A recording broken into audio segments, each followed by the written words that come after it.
All right, let's go. Let's go. What's up, y'all? What's going on? How's everybody doing tonight? Tonight, we are joined by a very special guest, our friend Chase Haggard, who's joining us. And he's giving us special insight into the world of especially music because tonight we're doing a special.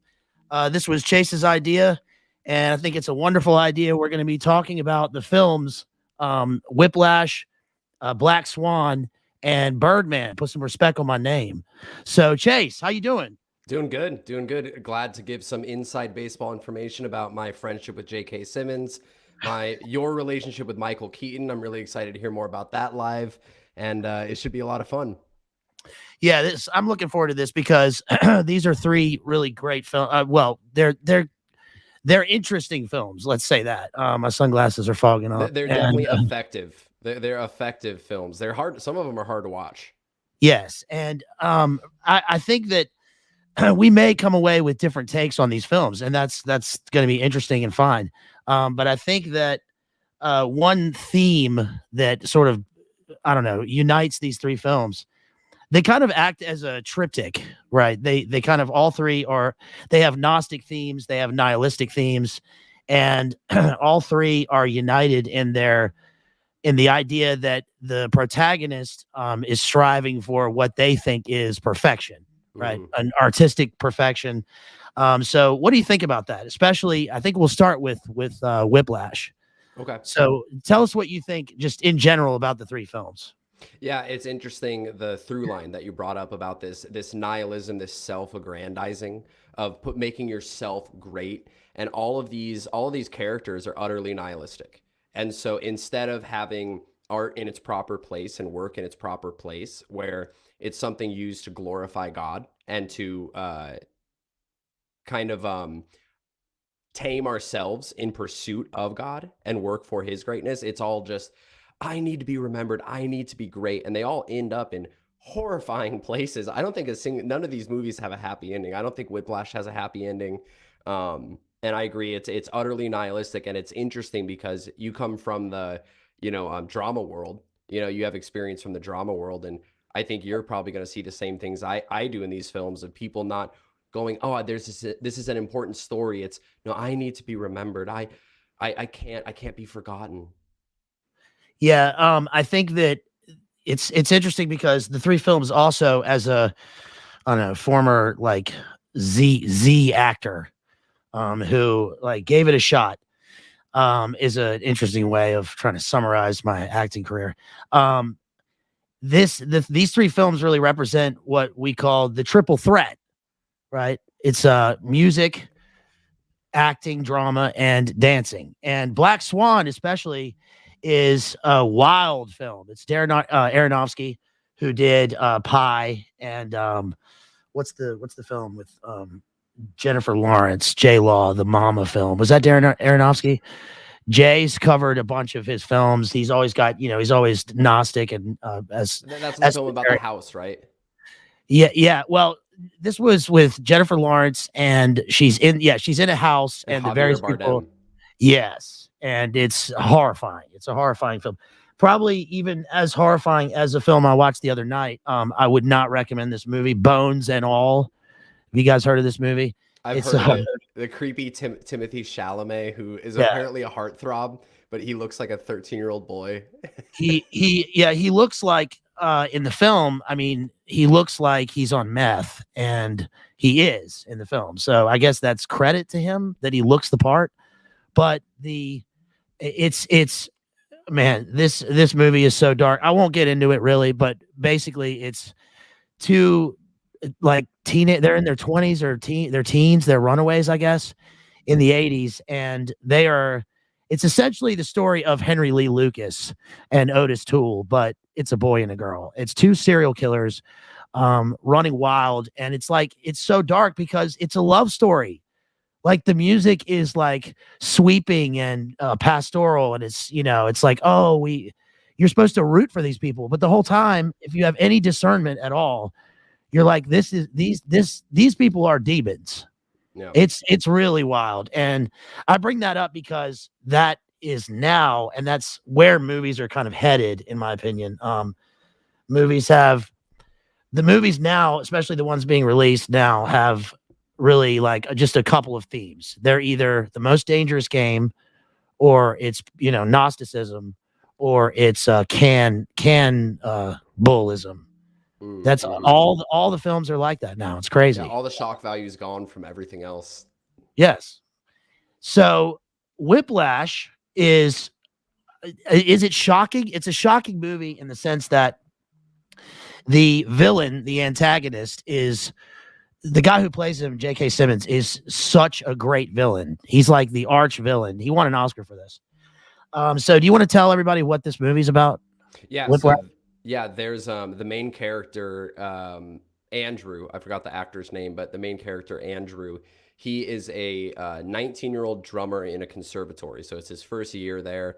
The film opens up, and he's practicing, and then the teacher walks in, and he comes and he goes, the kid apologizes and he stops playing, and the kid goes, "Oh, I'm sorry," and the teacher, J.K. Simmons, says, "Are you well, you know, what year are you? Your first year? Well, I'm looking for players, right?" And the kid goes, "Yeah." He goes, "Well, then why did you stop playing?" And the kid starts playing, and he goes, "I asked why," and then the kid stops and he looks up at him, and J.K. Simmons says, "I asked why you stopped playing," and you go into a wind-up monkey doll.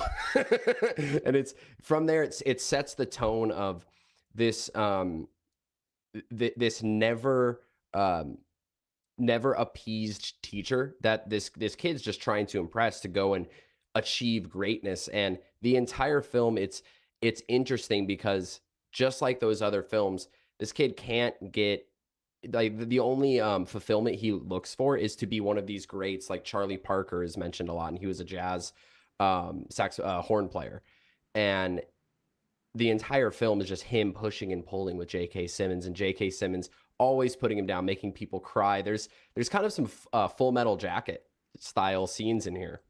Yes, absolutely. It's awesome that you bring that up, because this dude is the music conservatory, music school version of Arlie Ermy in Full Metal Jacket. I mean, his insults are really good. Yeah. He's an expert at breaking down people in a second. He takes their weaknesses, and it's funny that he does that, because some of the students, the ones that are obviously like they're not going to make it, he breaks them down right away. But Miles Teller, the whole time, he has this conversation. Where do you come from? What's your family like? And he tells him, that his mom died, and he's struggled, and he's like very sympathetic. And then a while, passes in the movie, and then later he completely turns it on its head, and he's like, you going to be here crying for your mom, because your mom left. Yeah, and exactly. And then at one point, because he during that scene, so backing up a little bit, after that opening scene, he's practicing with the more junior jazz band at the conservatory. The teacher comes in and he asks some drummers to play, and he chooses him, and he feels great. And he walks up to J.K. Simmons and just stands there looking. And the cinematography is really well done in this film. This is the least uncomfortable film to watch out of these three. I think Birdman's a little more uncomfortable. Black Swan is horrifying to watch. But he stands there. He goes, "Show up at 6 a.m. This room." Kid shows up at 6 a.m. No one's there, and they start at 9. And then that's afterwards is when he tells him, "Hey, yeah, my mom passed away. My dad's a writer, but actually he's a school teacher." And later he turns that back around on him, like you're saying. He goes, "Oh, by the time I'm done with you, like, your dad's gonna look like a wild success." Yeah, that's crazy. His dad is played by Paul Reiser in the film. Do you know who Paul Reiser is? No. Okay, so I'm an old fellow. I was born in 1980. And Paul Reiser is like one of these sitcom dads who's like, Rachel's talked about this so much. Like, the dad is a schlub, right? He's, they treat him like he's dumb. Oh, he's silly. He doesn't know what to do. And what was the film or the show that Paul Reiser was in? It wasn't Step by Step. It was My Two Dads. He was in My Two Dads, right? Which is a girl who is well, she's got two dads. One's like a dude with a mullet who's like a musician, and he's the cool dad, and the other is like Paul Reiser is the banker dad. So anyway, he's like the kind of he's kind of a Gumby man. He's a weak dad, and he even insults his son later on in the film at dinner. But what you were saying about how the 6 a.m. thing is funny because you believe that he has to be there at 6 a.m. Yeah. Right? When he tells him that, he's like, yeah, he wakes up late and he panically gets to the room. Yes. And also I get annoyed watching this because Miles Teller he's obviously a great musician, but in the movie he's just kind of like he's not all there. I mean, that's part of the point, that he's also kind of dumb. It's like, dude, it's your big break. It's your first day. Wake up at 4 a.m. Like you know the dude is going to be there on time because when they're all waiting for him to come into the room, right? It's like, let's say 3 p.m. and the clock, it hits 3 and the guy walks in exactly at 3. Mm-hmm. This dude is like, he's straight up. He's serious.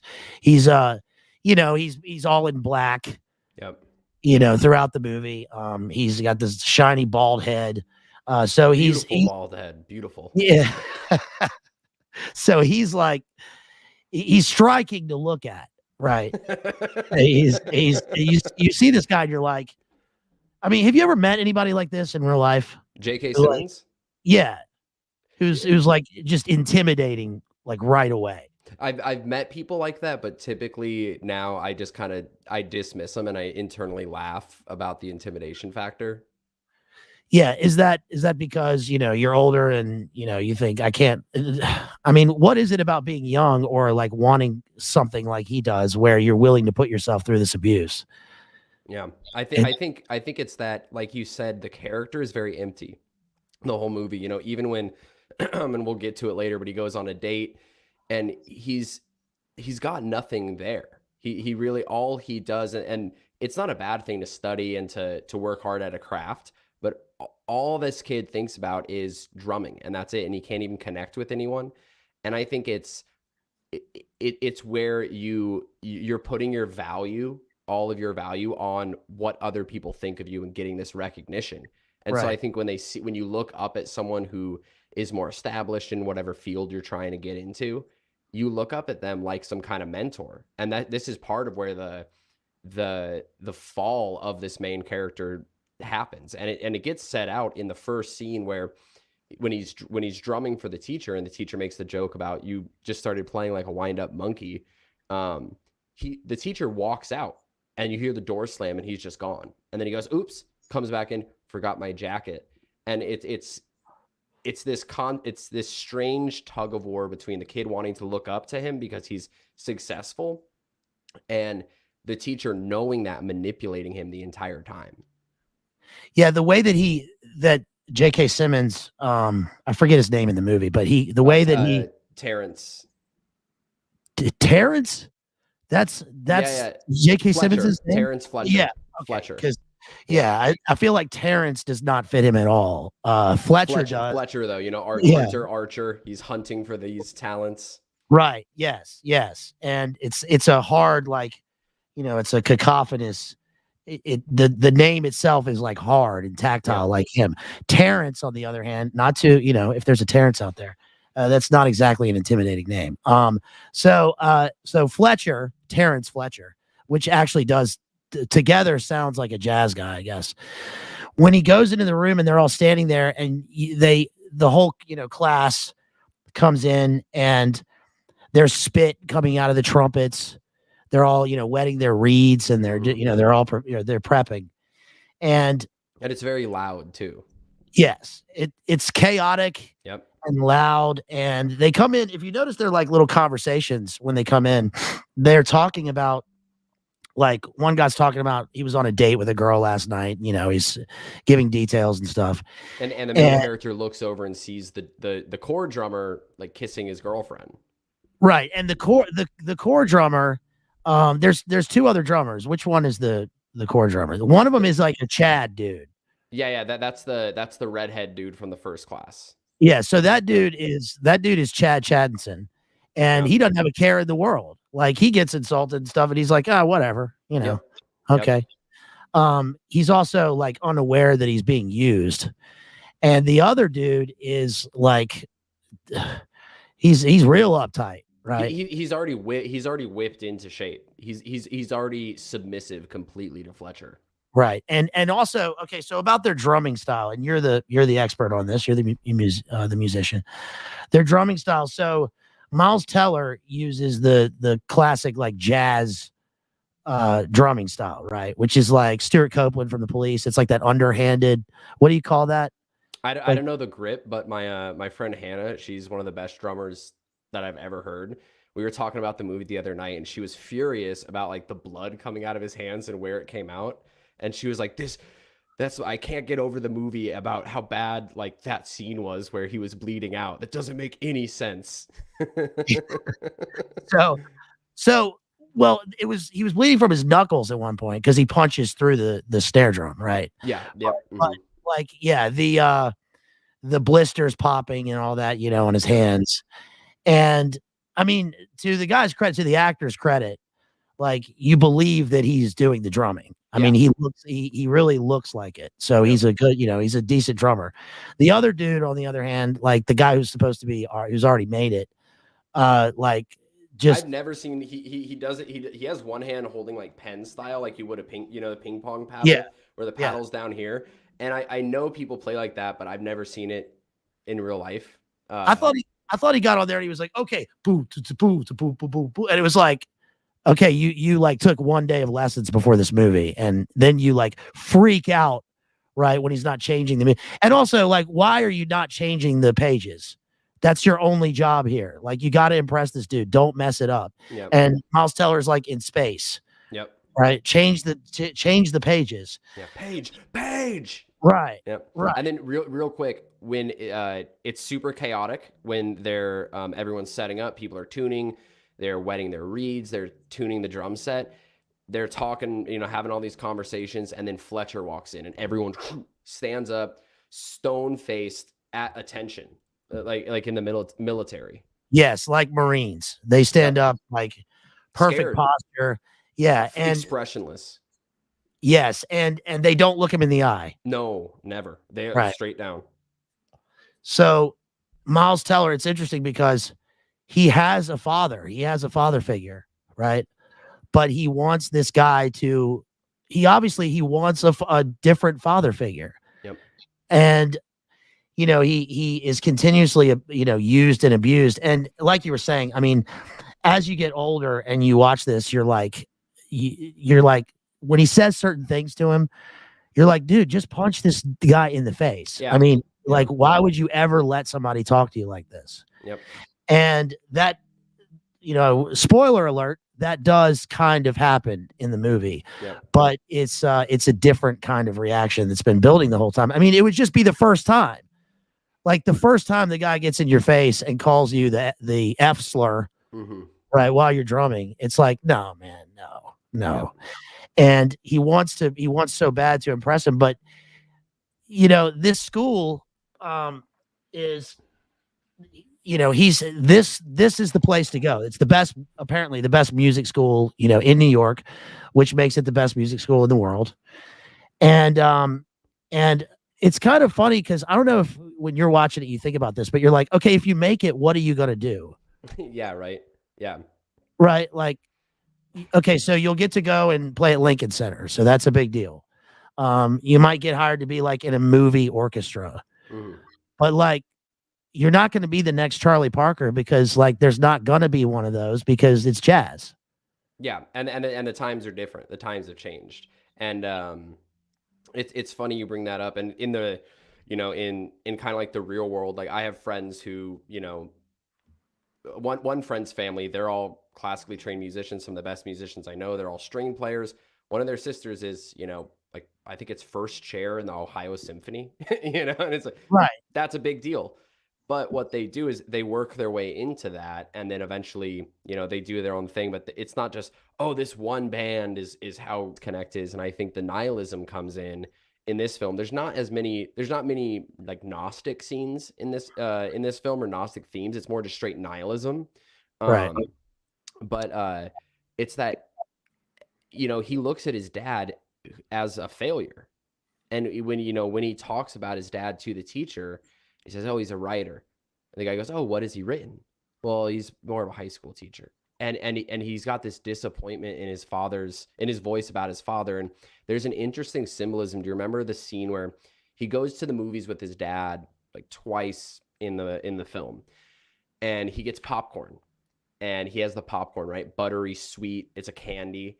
And his dad gets chocolate covered raisins, and he wants to pour them into the popcorn.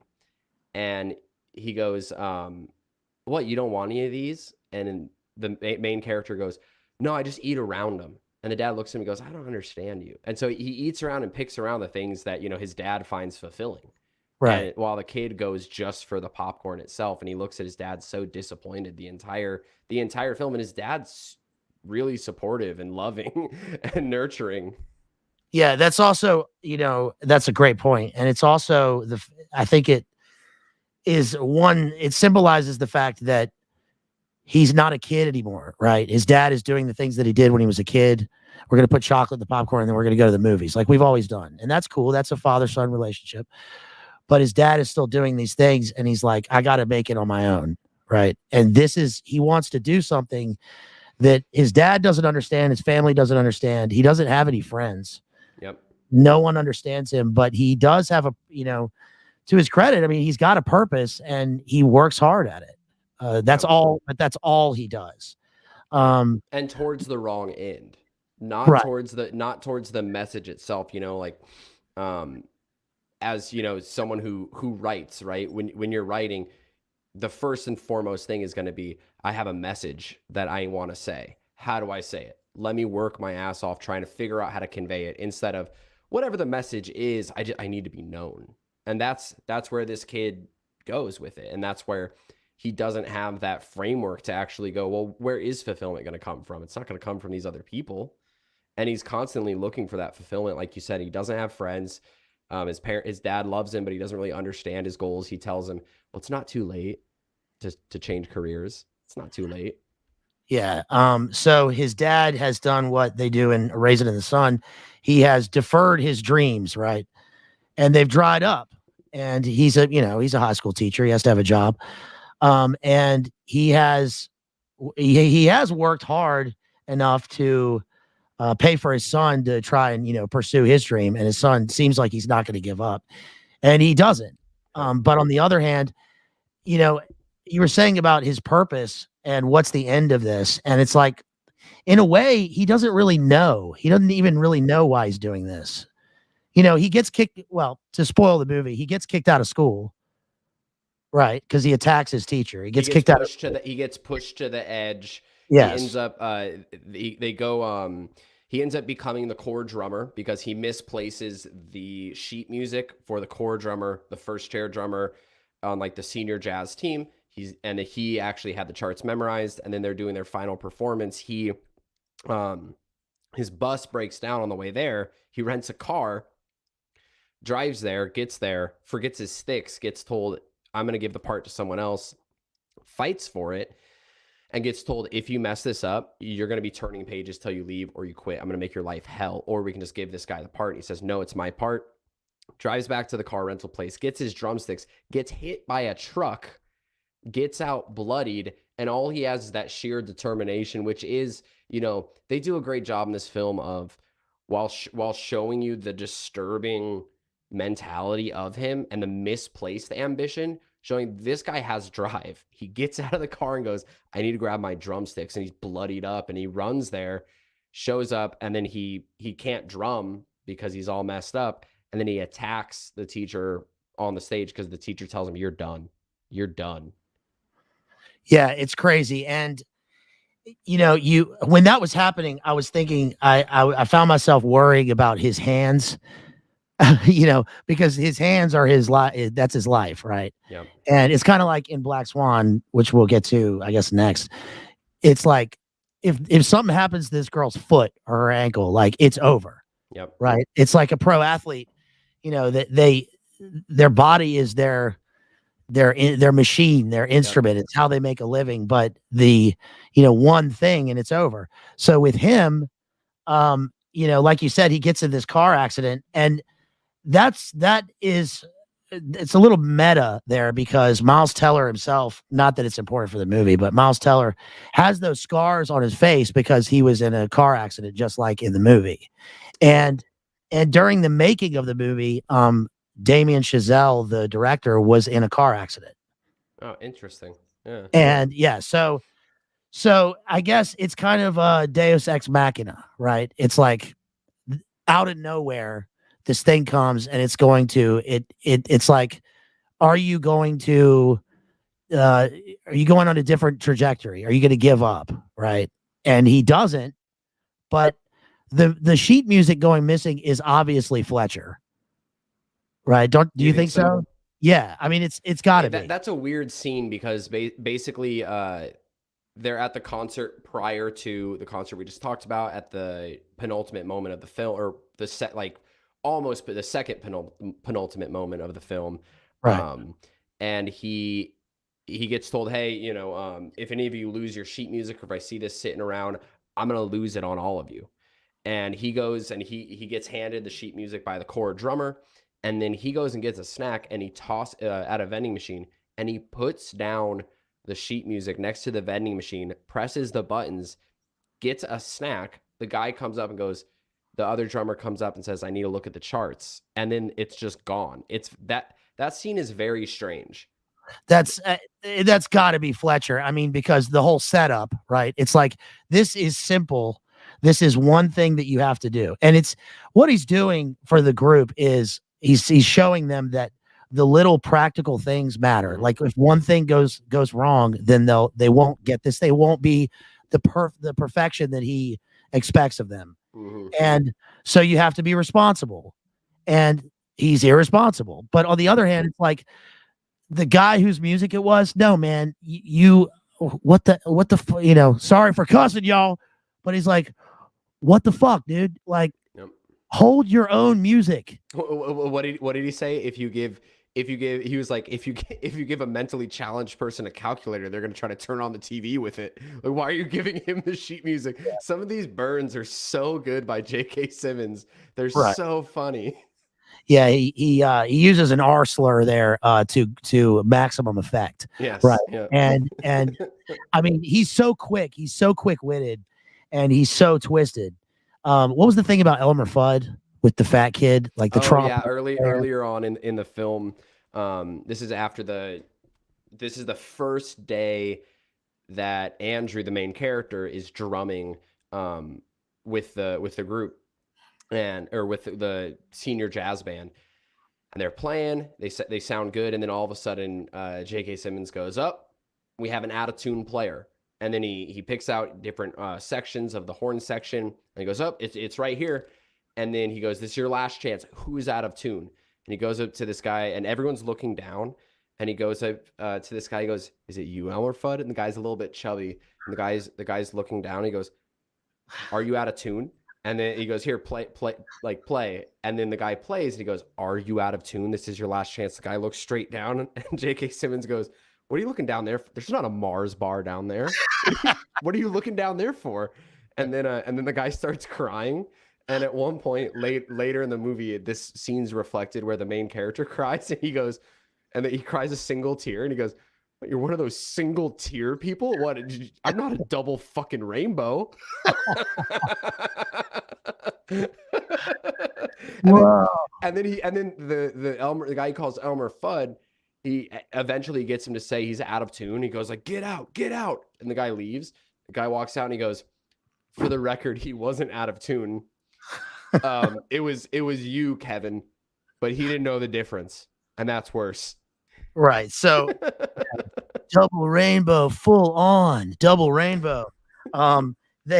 Birdman does that too. It tries to, Birdman is interesting because it uses current or contemporary memes, and the internet plays a big role in Birdman. And I think Simmons ad-libbed that line, but the single tier one. Yeah, and the double rainbow. So, you know, it's funny because so J.K. Simmons, just about the actor, is interesting because he's a character actor. He's been in a million movies. Like you've seen this. He's the State Farm guy. He's in J. commercials. Jonah Jameson. Right. Yeah. And that's interesting because he's basically playing AJ, especially Yeah, he in is. Yeah, well, especially in the new Spider-Man. Yep. right. So, you know, this guy is he's like invisible in a film. He just like seamlessly you believe that he is the character. Yep. So when he's in this, it's kind of out of character for a character who's so ingrained in the story. Like I believe this guy. I believe he is the guy. Does that make sense? Incredible. He was incredible in the movie. Yeah, he's even his like the way he moves, you know, he's like this like bald, like muscular, you know, he's an intimidating dude. And I've had people like this in my own life. I had like 2 teachers that were like this when I was in school. And then I had another one at drama school who was exactly like this dude. And she was a lady, but she was it's funny because so when I was at drama school, the very first morning we had to show up at 6 a.m. just like in this, but we had to be there, and we had to like wear these specific like a specific outfit for what we were doing. I don't know, and I didn't wear it. I wore like a yellow shirt that said Scotland on it instead of like a white shirt. And I showed up, and she goes, "What the fuck is this?" And I was like, "What?" British? Oh yeah, this was in England. Yeah, this is at Bristol Old Vic Theatre School. So she was like, "What is this?" And I was like, "It's a shirt, you know." And she was like, "Go and change it right now." And I was like, "I mean, you don't want me to wear a shirt?" And she was like, "You've used humor your whole life to try and, you know, break the ice in uncomfortable situations, but that's going to change because it's never going to work here." And it was funny because like that was true. Right. People do that. You know, you make jokes or whatever because, you know, when something's uncomfortable. But like she sized me up in 2 seconds and she was so hardcore. So drama school, for the folks at home, drama school, like I was there for 2 years, and the first year is all fitness. It's all like cardio and working out and running.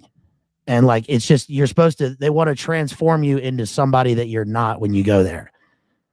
So like kind of like the military where you get the physical exhaustion to break down your mental barriers. Yeah. So because it's drama school, it's like fake and gray military, right? Like, cause they're doing all the military stuff, but it's acting. So in the back of my mind, the whole time I'm like, we're pretending, right? It's acting, but everyone else takes it very seriously. And so they take a picture of you in profile when you first get there, like to show you your posture. And you're like, I'm just standing there normally. And then 2 years later, you take one before you leave. And it is crazy because you look like a completely different person. You have perfect posture. You know, you're fit. You're all, you know, you're not fat. They've broken away everything like that so that you can essentially go into the industry and play any role. And the way that he acts in this movie is exactly like how she acted. Like the insults, the cutting, the cutting into your core, the sort of gaslighting stuff, you know, be here at this time and then not be there and then yell at you for like walking out of the room to take a break. Yeah. You know, so I thought that this movie was the most disturbing of the 3 movies because because he willingly walks into this, right? He can't leave, but he also can't stay. And he like is the best, but you know, it'll take this like rite of passage for him to like follow what the dude says. So at the end should we talk about the end of the movie? Yeah, yes, exactly. I had mentioned how he had gotten in that car crash. Yeah. And then he couldn't play the drums. And then he drops a stick and he's bloodied up. And the positive side of that is you're rooting for him, even though you're going, this is pretty scary of how manipulated he is. Look at his drive. I'm rooting for him. And Yeah. then Fletcher tells him, "You're done. You're done." And then he tackles him, gets kicked out of school, gets approached by someone. There's a character that was mentioned earlier in the film that you never see, named something like Sean Casey. And Yeah. he was an old student of Fletcher's, and Fletcher cried one day in his office, and the main character saw him, and the main character thought, "Oh man, like he's just a really tender guy. I'm seeing him cry." And he brings up this character, Sean Casey, and a lawyer approaches the main character after he's kicked out of school. You find out that this character killed himself, Yes. and that he killed himself after being a part of Fletcher's class, and that he developed anxiety and depression and all this stuff. And so, main character's kicked out of the school. He's working at a coffee shop. He's very depressed. He's walking around. He sees a guy playing trash can drums, and just can't even look at him. And then he goes to a jazz club, and Fletcher's there. And I don't know if you want to take it from there to describe kind of that whole scene, which is a very well done scene. Yeah, it is. So he goes into this club, and Fletcher is playing the piano. And we haven't seen him play an instrument in the movie. He's the conductor, right? But now he's playing an instrument. And we see a different side of him. So we've seen the school side when he's all in black. And now he's kind of in his civilian, attire. And it's sultry music. Everything else was high tempo. Oh, good point. Okay. Good point. All the other music in the rest of the film when they're playing is high tempo big band jazz. So the rushing and dragging, it was, tell me about the rushing and dragging scene, because that's a key scene. I mean, I know I'm going back here, but it's fine. Yeah, it's fun to do. I do this when I talk about any book or movie. It's like, well, yeah, and here's the beginning, here's the middle, but then here's the end, but then back to the beginning and then back to the end. Right. So to back up the rushing and dragging scene, rushing is pushing the tempo, right? So you're going 1, 2, 3, 4, 1, 2, 3, 4, and that's the grid, right? That you're counting on. And he keeps saying, "Well, you're not quite on my tempo." And they did a good job in that scene because it was slightly off tempo of what he was asking the drummer to play. And then he starts slapping the kid in front of the entire class. And he goes, "Count." And the kid goes, 1, 2, 3, 4. And before the 4, he slaps him in the face. And it's a couple times he hit him right on 4. And because I was counting, and I was like, "That's right on 4. Like, that's right on 4. You were on time." And then he hits him slightly before, and he goes, "So are you a rusher or are you a dragger?" And rushing, yeah, he's speeding up and pushing the tempo a little bit instead of laying back. And an interesting thing is that even the players with the best time in the world, like there's a funk player who everyone I think should look up named Corey Wong. He's in the band called Wolfpack. His solo stuff's amazing. It's positive music. There's nothing weird in it. And he's got some of the best timing in the world. He even brings up, he goes, "We're not metronomes. Different people being in time. I usually lay back a little bit in most styles. I'm a little bit behind, but I'm on time. And in certain styles, I push it a little bit like gypsy jazz, but that's part of what makes music human. And that's what this guy's trying to get rid of, is that humanity." Yeah. So that's awesome. I think what he's, I love your deconstruction here. What he's doing is also this is a drama school thing. He's also trying to break all of the things that he thought that he knew about music, and so that he will embody the rules first. So he'll know the tempo, like the tempo will be ingrained in his head because he slaps him. Yep. And then when he is, when he breaks free as a true jazz musician, I guess, he'll be able to play between the notes, right? He'll be able to improvise and do all the things that the great jazz players do. I remember this music instructor at school telling us that, like, when people sing, like in the movies or in musicals and stuff, or just when they're singing songs, the great singers, you notice that they don't sing like on the beat. They know the rhythm of the music, they know the tempo, but they'll sing like around the words. So they have to like believe the words that they're saying.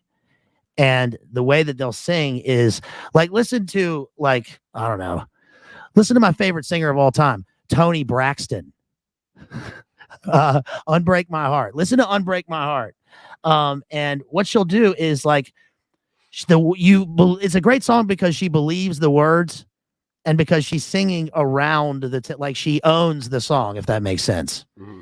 And so at the end of the film, because he's given what he does. Okay, so what he does in the scene is he's like, listen, they fired me. Somebody complained about my beating the students.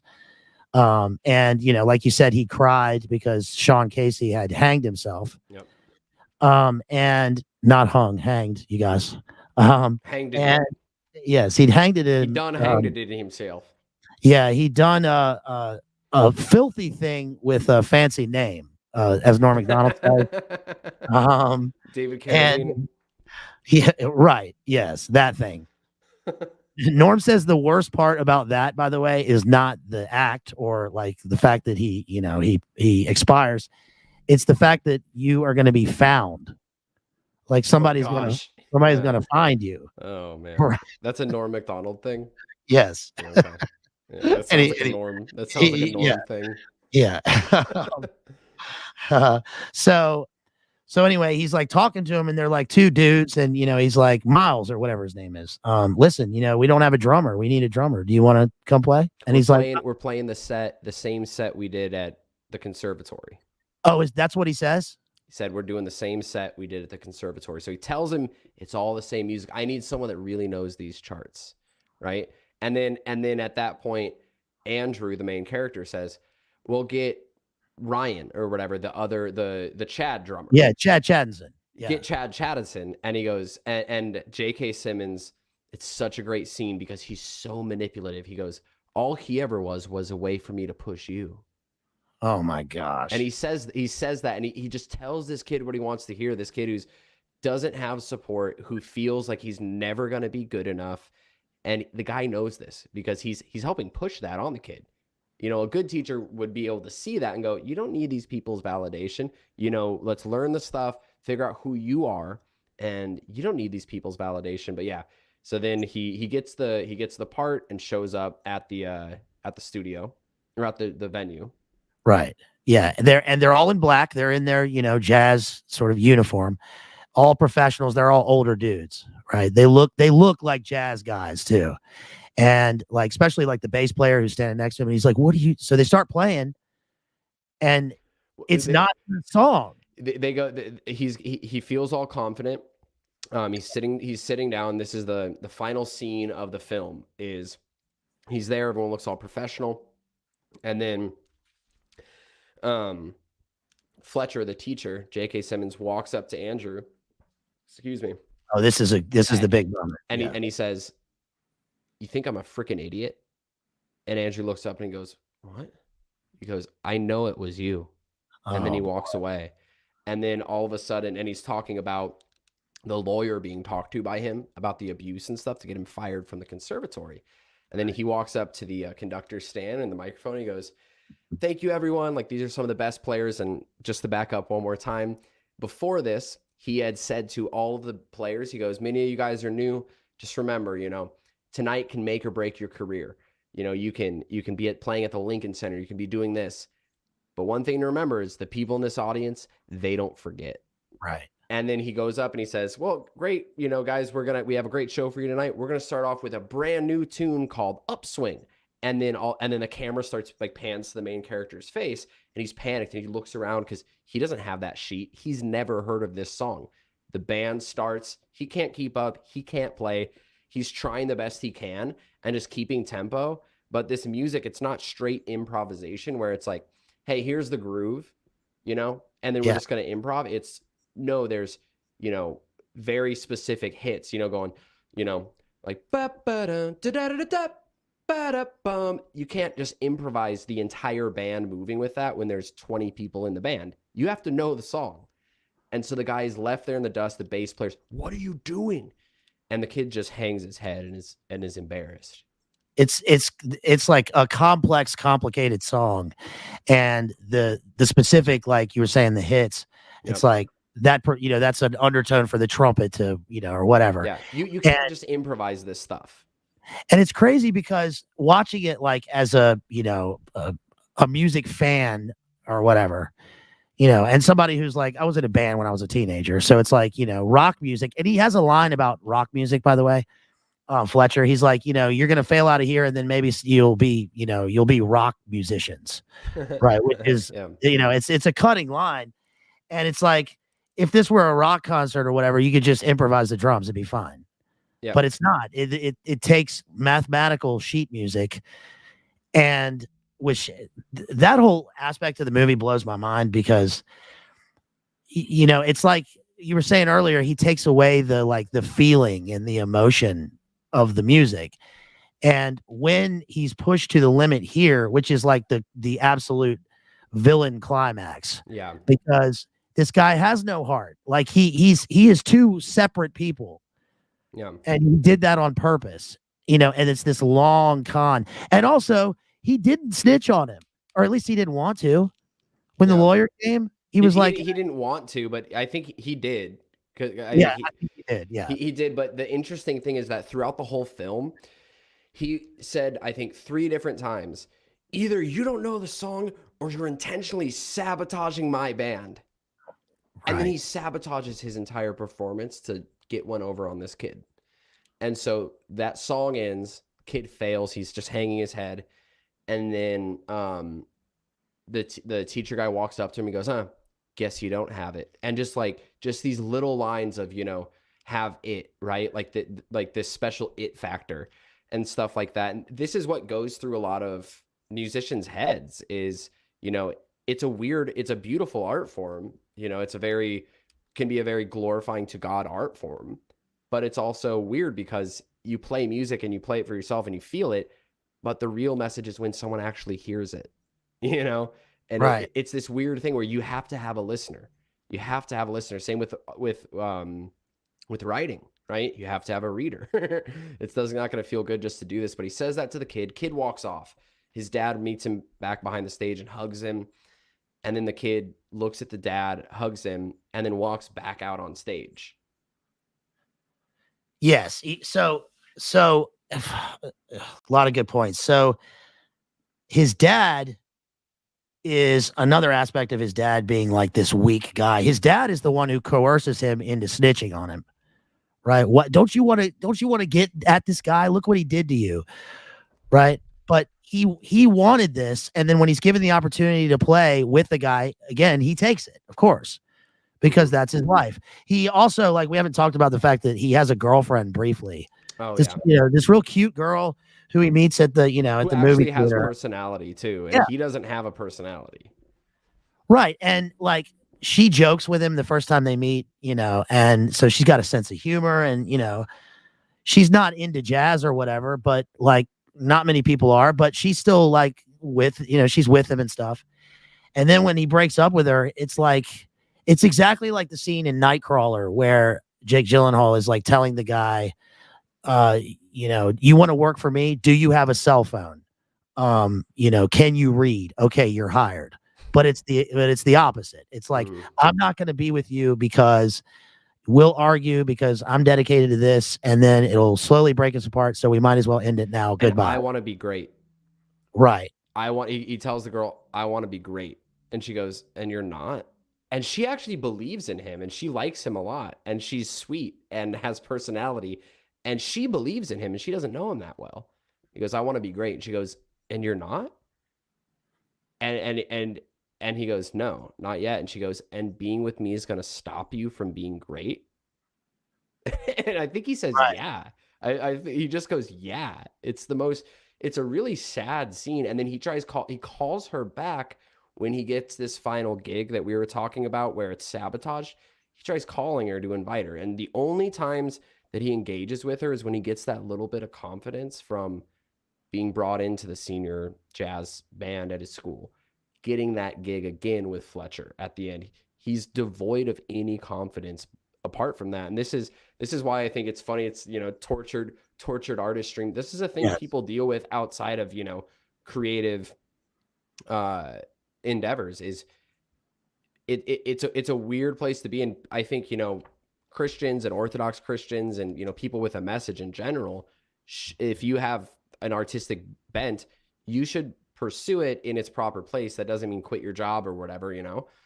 but we need more, you know, substantive art. But people deal with stuff like this, that lack of confidence, immensely. And the only time he can even talk to her is after he gets these false little bumps from Fletcher.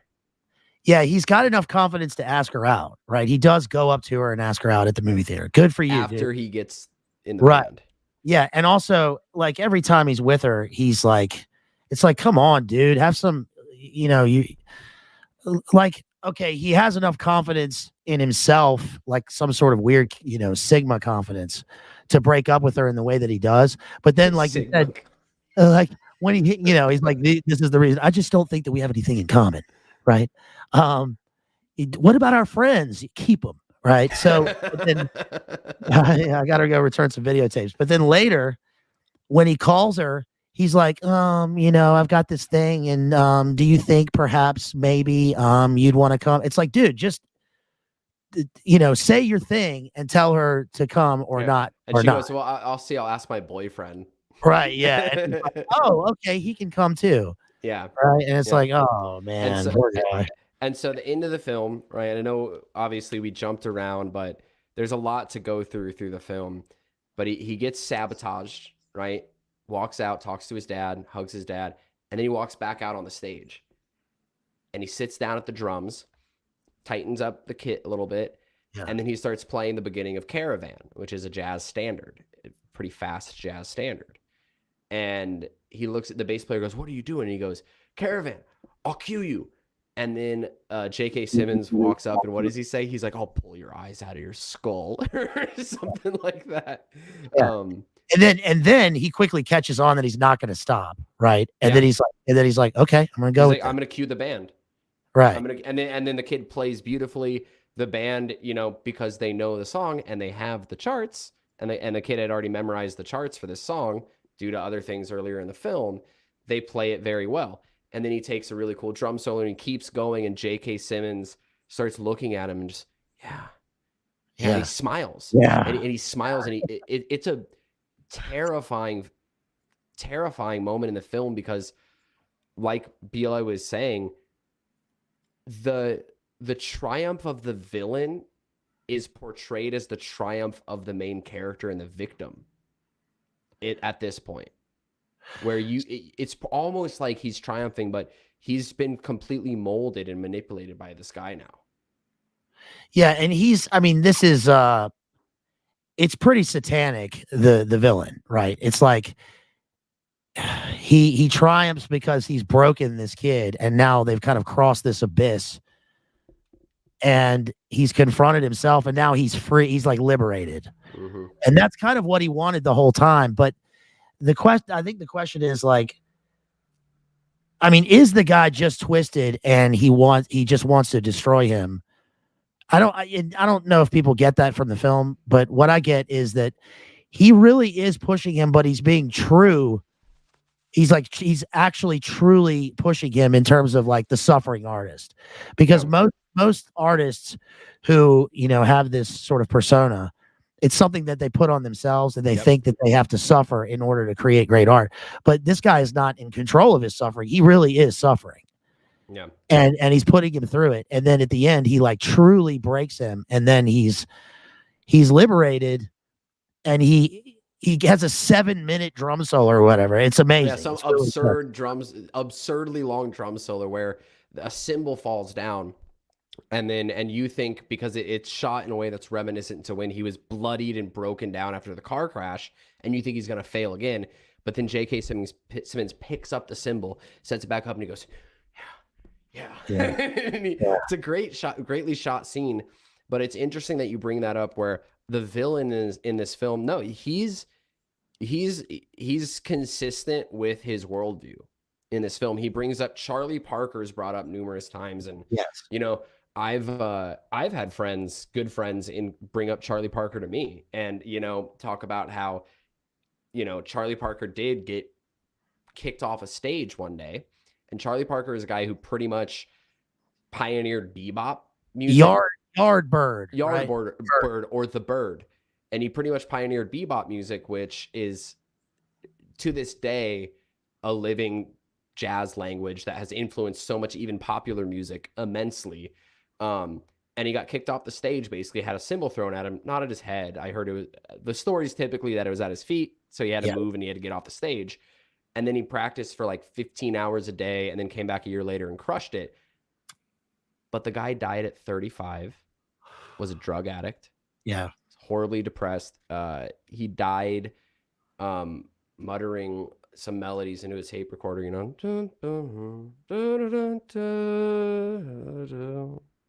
And it's like, yeah, he's a legend, but at what cost? And I think that's the film's, you know, message is at what cost, because it ends with the triumph of, you know, the solo happening and J.K. Simmons loving this guy, and then all of the rest of the band comes in and does the last bit of the head, which is like the main melody of Caravan again, and then he just does a fill, and he's like, dun, dun, and then the film cuts to black. It ends with his eyes, doesn't it? Yeah, and he looks up at J.K. Simmons, dun, dun, and then looks up at J.K. Simmons, going like, "Papa, like, Dad, did you see? Did you see?" Yeah. So, I mean, I think this is a really well done. It's a really well done movie. I mean, I know we're not doing a review. No, but it's well worth watching. Yeah, I'd give it 33 drumsticks. Yeah, 33 out of. Well, because he loses one, right? Remember, he loses his drumstick and he can't pick it up, and no one's helping him in that one scene. So he's this one-armed drummer, a wind-up monkey toy, as he says at the beginning, which is interesting because that is what he ends up making him at the end. Yep, that's a good point. I didn't see that. I didn't see that before. That's a good point. Yeah, he does make him a wind-up monkey toy, and he even, the kid's doing free just solo, right, just improvising, and then J.K. Simmons comes up, and the kid starts going down into just like rudiments on the snare, and slowly lowering the tempo, but doing it in a consistent, like glissando down. And the teacher's like, "Okay, bring it down," and then he goes like up, up, up, up, and then goes like this, and cymbals for him to start, like, you know, just doing a bunch of fills, and the kid listens, right? And this is the interesting thing I think about the film, because it's not, you know, it's not that being as driven, if you want to take a positive out of it, right? Being as driven as that main character, pointed towards the right goal, is insanely admirable, right?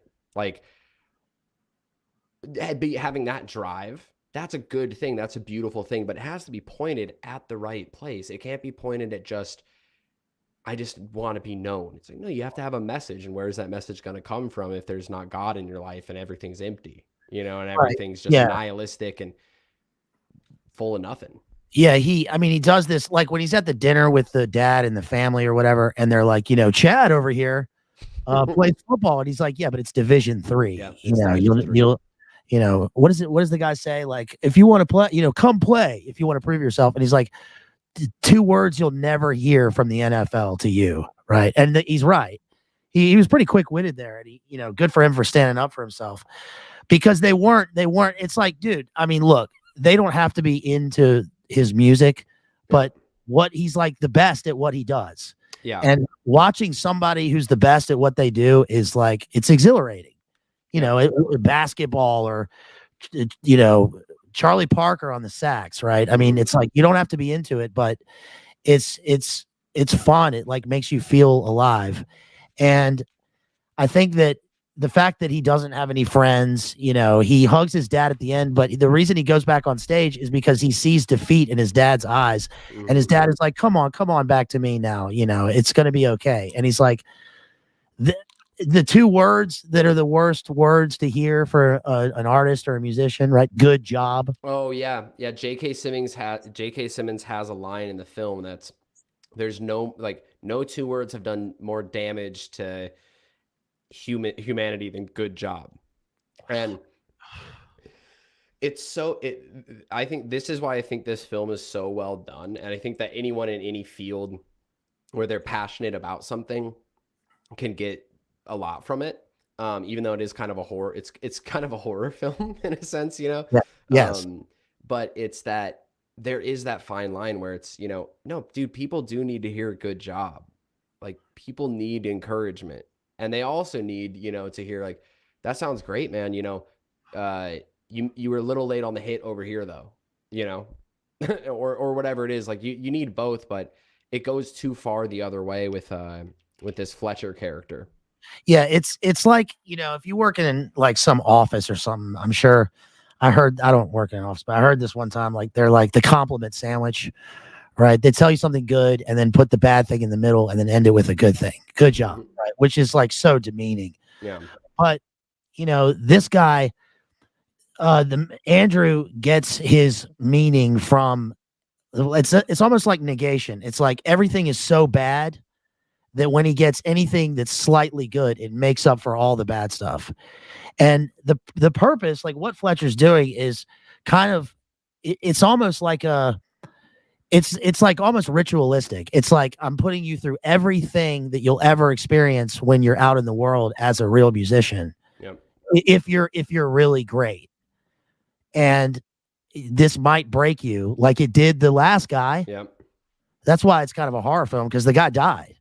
And also his tears, I mean, are his tears crocodile tears when he comes in and cries? Are they fake tears? Or are they tears of fear of repercussions when he realizes that kid killed himself? Yeah. Right. Yeah. And then what did he say? Because Charlie Parker's brought up a bunch of times, like we talked about.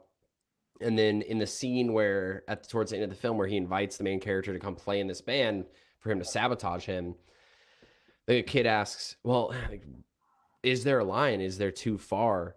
Are you going to discourage the next Charlie Parker? And he goes, no, of course not. The thing is, the next Charlie Parker won't be discouraged. Right. And I think that line echoes in the kid's head when he hugs his dad, right? Is, oh, the next Charlie Parker won't be discouraged. I'm going to get back out there. But the thing is, though, is that I have this Miles Davis autobiography, and he talks about, you know, the life of a professional musician and Charlie Parker and all this stuff. And what he says basically is that, I mean, they weren't like at the music school like the kid is. Their discouragement was real life. Yep. So they were dealing with all of the terrible shit that they went through growing up. And they're not going to be discouraged because that's their way out, and that's their way of like having meaning in their lives, because they're born with a talent and they want to explore the talent and like, you know, make people happy essentially. But it's also their way out of the hell that they grew up in. Yeah. And this kid is different because he did, you know, yes, his mom ran away, and that's terrible. And I suppose it's kind of relative in terms of what you go through or whatever, but it's like, no, you're at this music school, right? It's like when I was at drama school, and like the head of the school was like, this is bloody serious, right? You have, it's like, are you here having fun? And I was like, I mean, it is fun. Yeah. You know, like it's like Richard Burton said, like acting and drama and all this stuff is just pretend. Yeah. Right. It's like, yeah, this is the most serious pretending you could ever do. Right. Yeah. Which is odd, because it's not method acting where you're supposed to like live the part. It's like classical acting. You're doing Shakespeare, but I guess you have to believe it enough to embody the character. But you know, like you have to believe it enough that when you're smoking on stage, believe that it's a real cigarette. But then when you go off stage, if you have a real cigarette, you know, that's the worst thing in the world. Right? You're smoking in costume. In costume, yeah. Yeah, that was why. No, I'm sorry. I'm actually in character. Right. Yeah, you're right. Yes. No, you bloody not. The thing about the people out in the audience, perhaps giving him a job, that was true. That part struck me because we heard that continuously. You know, every performance, there's like a casting director out there. There's somebody out there that's going to give you work. And if they see you one time and they don't like you, it's over. And that is true. And it's not even like how talented you are. It's just like, if the part calls for a fat guy, then you're going to be the fat guy. Right. Yeah, you got to niche down. You got to be the best, fattest guy. The best you can be. Yeah. Yes. Yep. You are the best looking, ugly, fat guy that we've ever seen. Yep. Right. And also like Also, the casting director's sister, so that's I'm an gonna be it. the next Steve Buscemi. Right. That's someone's thinking that, and they're like, you're a real Buscemi. You're a Buscemi type. And you're like, oh, thank you. Wow. You're the next J.K. Simmons, right? I mean, he's like this. Right? He's like a total gray man. He's like totally average in every way. He's but a great actor, man. He's so he's good. awesome. I get what you mean, though. He can, you don't, when you see him, he could be some really nice dude, some super intimidating guy like he is in this film. But yeah, he's phenomenal. Right. All right. Man, we spent some time on that one. All right, let's go to that was good. That was a good breakdown. Black Swan or let's do Black Swan because I want to end with the acting one. And Black Swan is the one that probably the fewest people have seen Black Swan. You think so? I thought that was a big film. It was, but I think that I don't know. I think that especially the dudes in the audience, if they've seen Black Swan, I mean, I've seen it a bunch of times. I saw it in the theater, but that's because, I'm a highbrow type of guy. I go to the theater and the ballet and, the opera. No, I wanted to see it because it was Darren Aronosky and his movies are interesting. So is it the same director as Whiplash then? No, the director of Whiplash is Damien Chazelle, who did that, and then he did La La Land, which is terrible, and then he did Babylon, which Jay just that new film, right? Yeah, about the depraved 20s and 30s Kenneth Anger Hollywood. Okay, so this one is Darren Aronosky, who did. Have you seen Noah? The movie Noah with Russell Crowe. Russell Crowe, they're very weird films, super gnostic and very strange. Yeah, like the most gnostic movie ever. Yep. And they have the snake skin that they pass along to. it's got like the Nephilim and the Anunnaki in it. Like the rock people. Oh yeah, the rock people. Yeah. And then like Russell Crowe is Noah, and then he's lying there drunk when they get to the land, and anyway, whatever. They've got like the Gnostic egg that Anthony Hopkins is in there. So, but we're not talking about that movie. Real quick before you do that, Jason Scholl says, BLA and Chase, y'all killing it tonight. We don't mind long streams. Well, you got to show BLA some love here. Give him hit super chat. Hook a brother up. He needs more Red Bull. He needs new sunglasses. Yes, absolutely. These are my Gstaad Switzerland skiing sunglasses. You see, because they have the sun blocker on the side. Because we're moving fast tonight, huh? Yeah, and I thought they would be the fanciest, like as a an actor, right? Like if you're incognito. I don't know. Also, I got a headache. So anyway, so let me give some shouts out real quick. Shouts out to Allie, who sends $15. Thank you for that cash app. Appreciate you, Allie. Y'all, if you want to support me, please send in your love through your Dugan coin here, because I'm splitting it with our homeboy tonight, and we both could use the support. Shouts out to Allie for that $15 super chat. Thank you so much. She said, to my favorite Bazed analyzer and Haggard. Thank you so much. That's really sweet of you. Thank you, Allie. Haggard, you heard it here first. There we go. Finally. Oh, snaps. Shots fired. So let's see. That's Allie right there. She sent two of them. She sent two. Okay, maybe it just showed up twice. Another $15, I guess, from Allie. Thank you so much. Let's see. This one is from Amy. Shouts out to Amy out there, who sent on a screen, who sends $1.25 US dollars. Thank you for that. Thank you so much to Amy. You guys, I really appreciate it. All of the support, all the love that you guys are always supporting me. And I just bought a bunch of books that I'm going to cover. We're going to go strong into spring here. I'll talk about those at the end. Let's see, who is this? Yes, shouts out. Yes, shouts out to Allie for that $15. Yes, on Cash App. Appreciate you. And then we got a bunch of super chats. Should I save the super chats till the end? I think I'll do that. Up to you. Yeah, let's save. You're the pro. You're the man in the glasses, dude. I'm just the guy in a suit. I don't have glasses on. I'm not going to pretend like I can hang with this right now.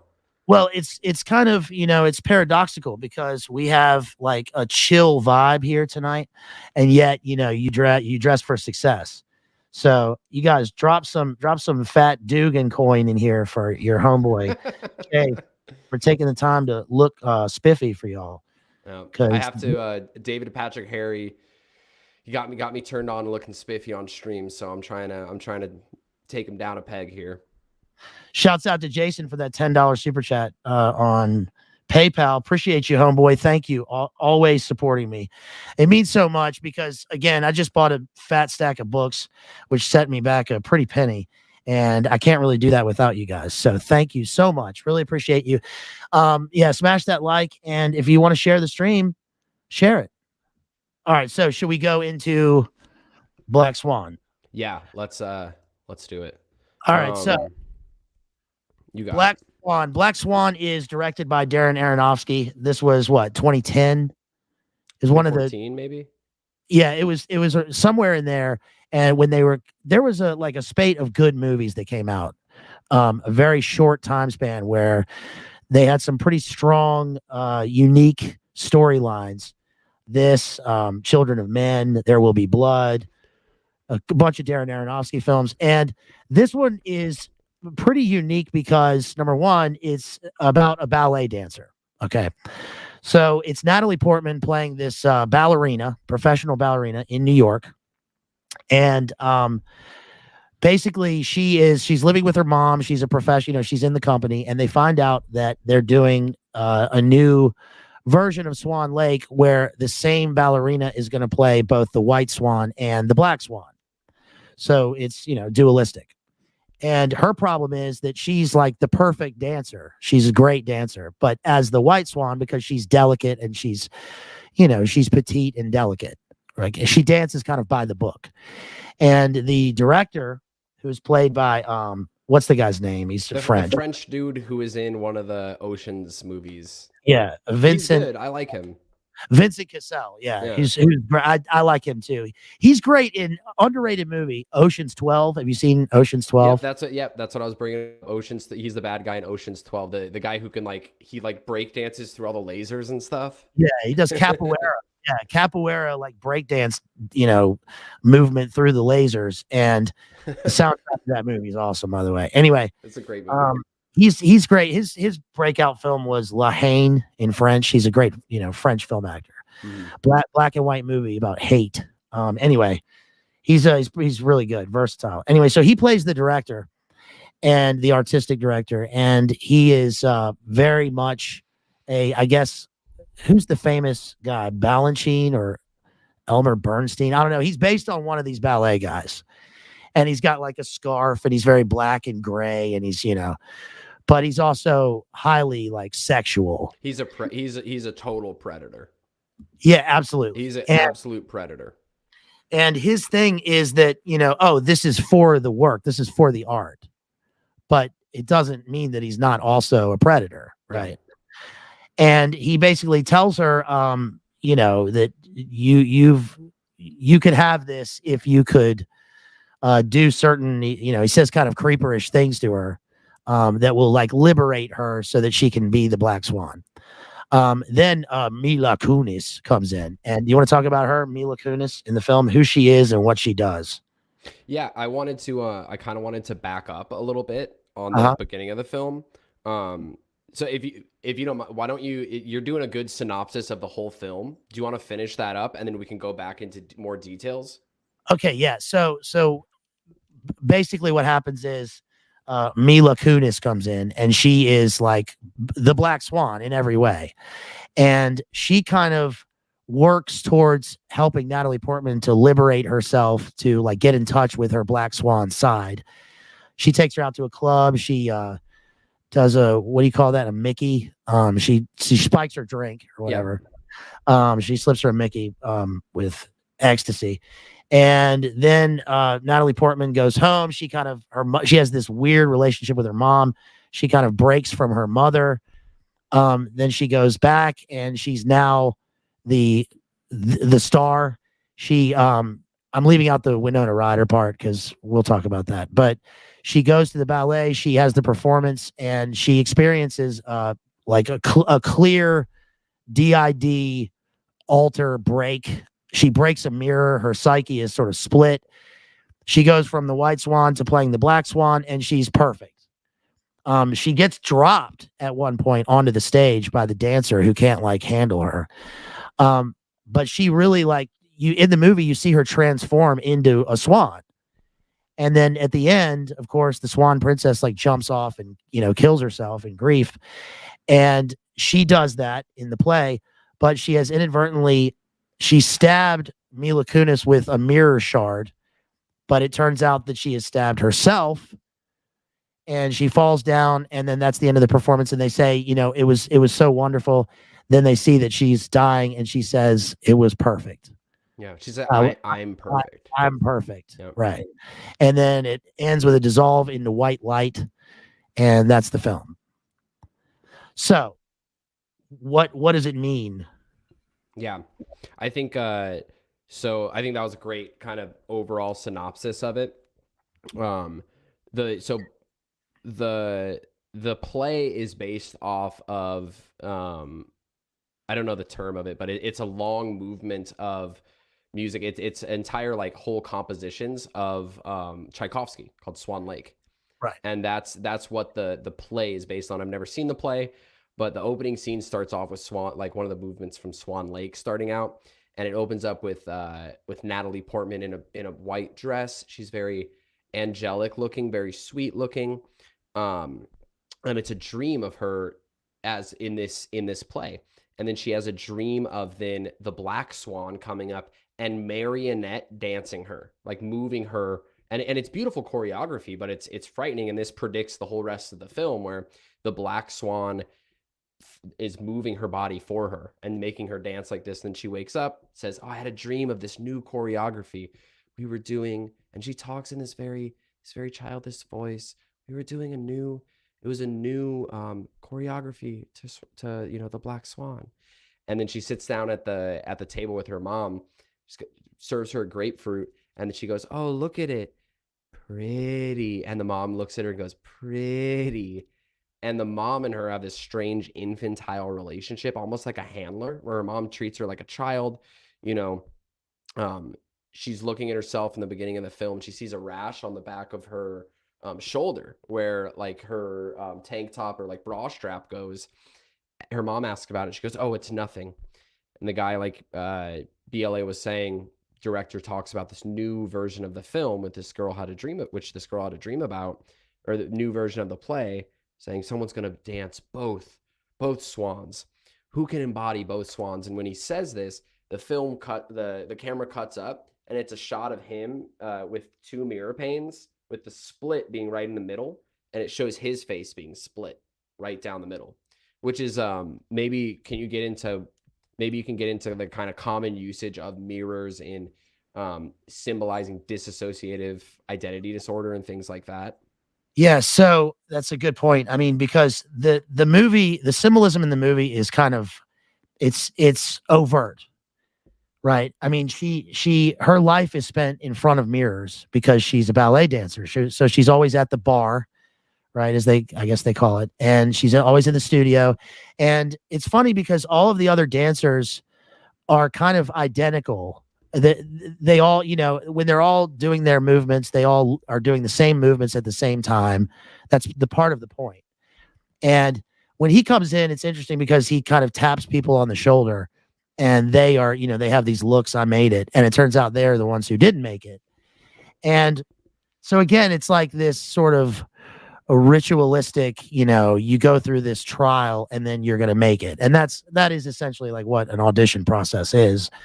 But with her, she's always on the stage. Like when she goes home, the mirror is always there. In the living room, when she wakes up she's sitting in front of the mirror in the living room, like preparing her ballet shoes.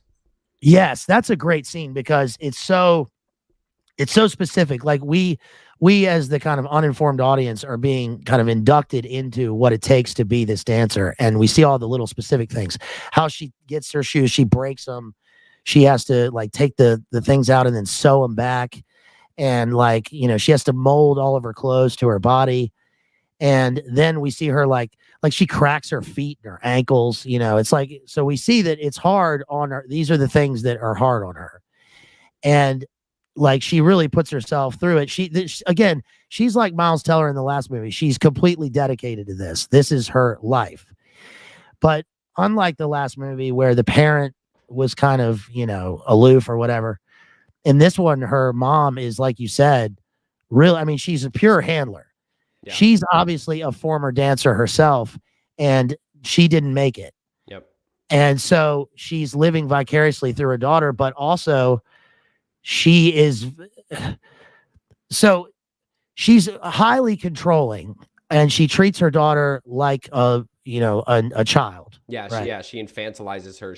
When she goes to bed, she takes off her earrings, pets her to sleep, turns on a weird music box. Right. for her. Disrobes her. Yes. And Yep. she's like, I got it. Like Yep. I'm grown. I can take my sweater off. Like, this is weird. And her room is you know, the DID thing is big in this movie because she has this total split. It's different from other films where this happens, because this one we see what causes it, which is, you know, the psychological, the trial that she goes through, her mom's relationship with her, the fact that like people are always trying to sexualize her. She's a grown woman, but they're trying to sexualize her, but she acts and seems like a child. Yep. Her bedroom is full of, you know, butterflies, so it's like monarch, you know, the monarch symbolism is always there. Yep. And there's the jewelry box with the ballet dancer, which she smashes. Yep. And there's a scene where, okay, so she gets the rash, right? And she has it at the beginning of the film after she wakes up from that dream. So what is that? What is what is the point of the rash here? Is it that there's something inside of her, like almost another person?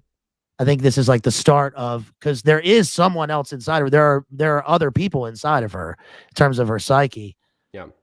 And she then is going to let the Black Swan in, and she embodies that. Yeah. But so is the rash kind of like Jay posted today the thing about the Exorcist as a CIA psyop, and you know, if people haven't seen that, you can look at the article, and that is true. It's admitted. Yep. The whole thing with the subliminal images in The Exorcist being, you know, a CIA experiment, right? Yeah, where you see, that's admitted. That's not a theory. Right. It's not a theory anymore.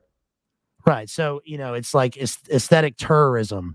And in this one, it's overt. I mean, you notice all of the mirror images, and the mirror, obviously in this, the mirror symbolizes the fact that, number one, she lives in this insular world where she always sees herself everywhere.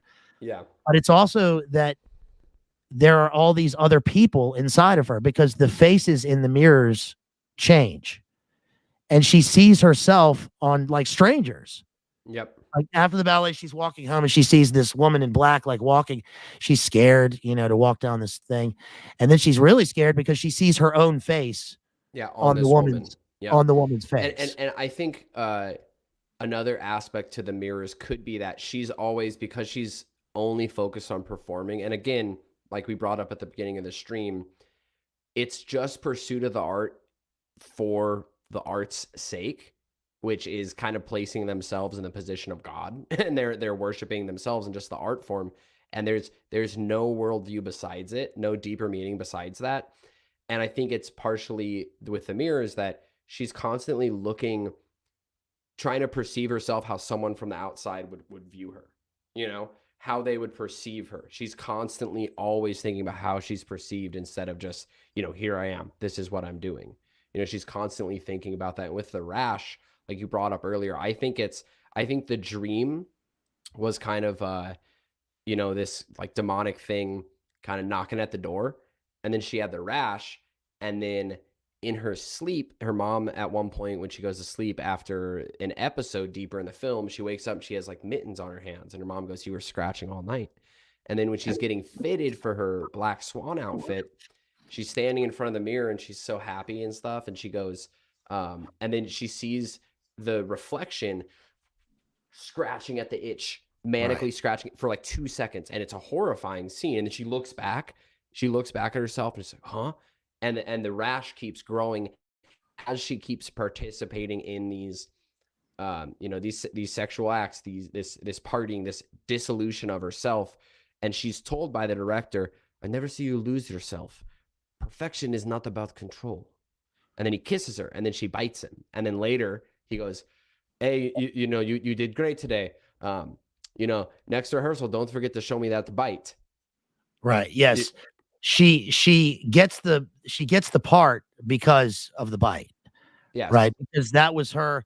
I mean, number one, it's kind of it's a little, not a blood sacrifice, but she draws first blood essentially. Right. And this is what he wants. He wants the loss of control. She's already controlled. He wants her to be able to lose herself in this role. And so the fact that she has some sort of like inner rebellion or something enough to bite the guy is enough for him to go, okay, maybe she's got something. This also reminded me of this kind of mirrors the story of the poet Sylvia Plath and Ted Hughes. I won't tell the whole story, but basically when they met, she fell in love with him because they were at Cambridge, and they're obviously they're going to be big poets. They weren't really at the time, but Ted Hughes was already kind of famous. And she went up to him at the dance, and like she started kissing him, and then she bit him like really hard on the cheek and drew blood. And that, like, his poems are always about like beasts and animalistic and like the savagery of the human condition for him. And so that to him was like almost something occult. It was like a cult, right? And that, so they fell in love. And of course, she did end well. She became the great poet, but, gassed herself in her apartment at 32. And it's interesting because that happened to Ted Hughes's second wife as well, and then his son. So that reminded me of this because that's exactly what she does to him, and then she is going to die young. Yep. But it doesn't matter to her.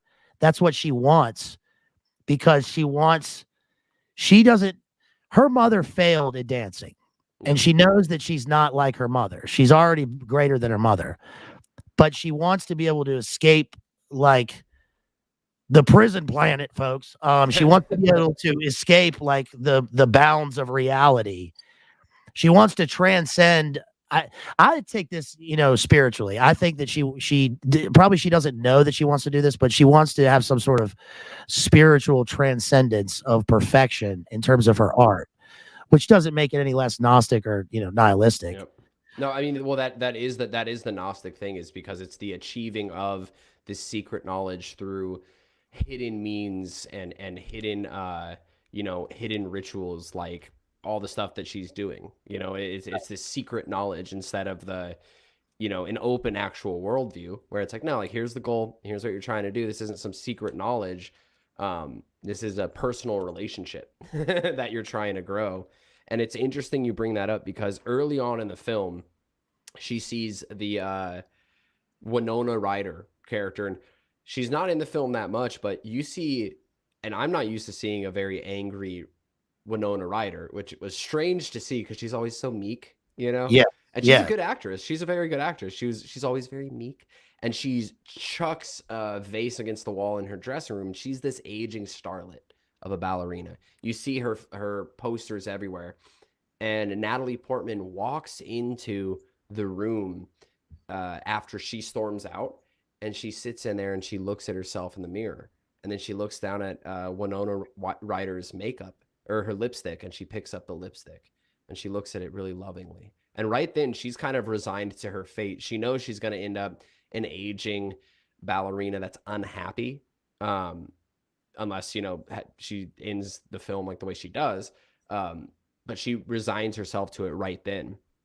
And then when she gets home later after biting the director, she walks in and she's looking for her mom. She can't find her mom. And she walks in and she sees there's all these weird dark paintings in her mother's room.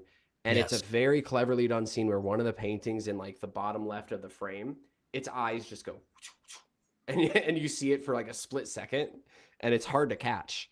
But she starts really disassociating then. She Heavy. does.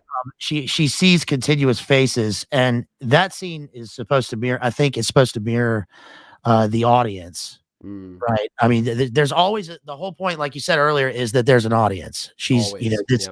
this is for, and I think that's the difference between, like, for instance, in Birdman, it's like they think that he's doing this as a hobby, right? Where there's not going to be an audience, but there is an audience because the great performers, there will be an audience, right? There'll be a book, or like, even if you're a painter and you paint and, you know, you never sell a painting, but your paintings are great, so there's going to be an audience sometime. And I think that for her, like, when she sees those faces on the wall, it's that part is pretty dark, because she's starting to hallucinate, and whoever is inside of her is starting to appear outside of her. Right. And the clever thing about the movie is all of the mirrors are, like we said, overt, but the faces in the mirrors are pretty covert. They do subliminal imagery in this. And if you're watching it and you're looking for it, you see it. But if you're not looking for it, you don't notice. We'll get to that scene later that you were messaging me those pictures on for Instagram. And I didn't even see that because I had to turn away because it was so much. And I was like, this is too much. I'm not looking right now. But real quick, you know, it's interesting. She gets home after the biting of the director kissing her, right? And him saying, you need to lose control. And she sees the eyes dart. And then the next morning or that evening, right?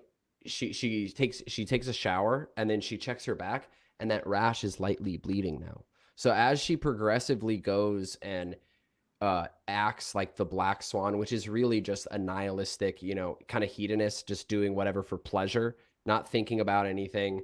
And it's not true freedom, you know, it's just being a slave to your passions.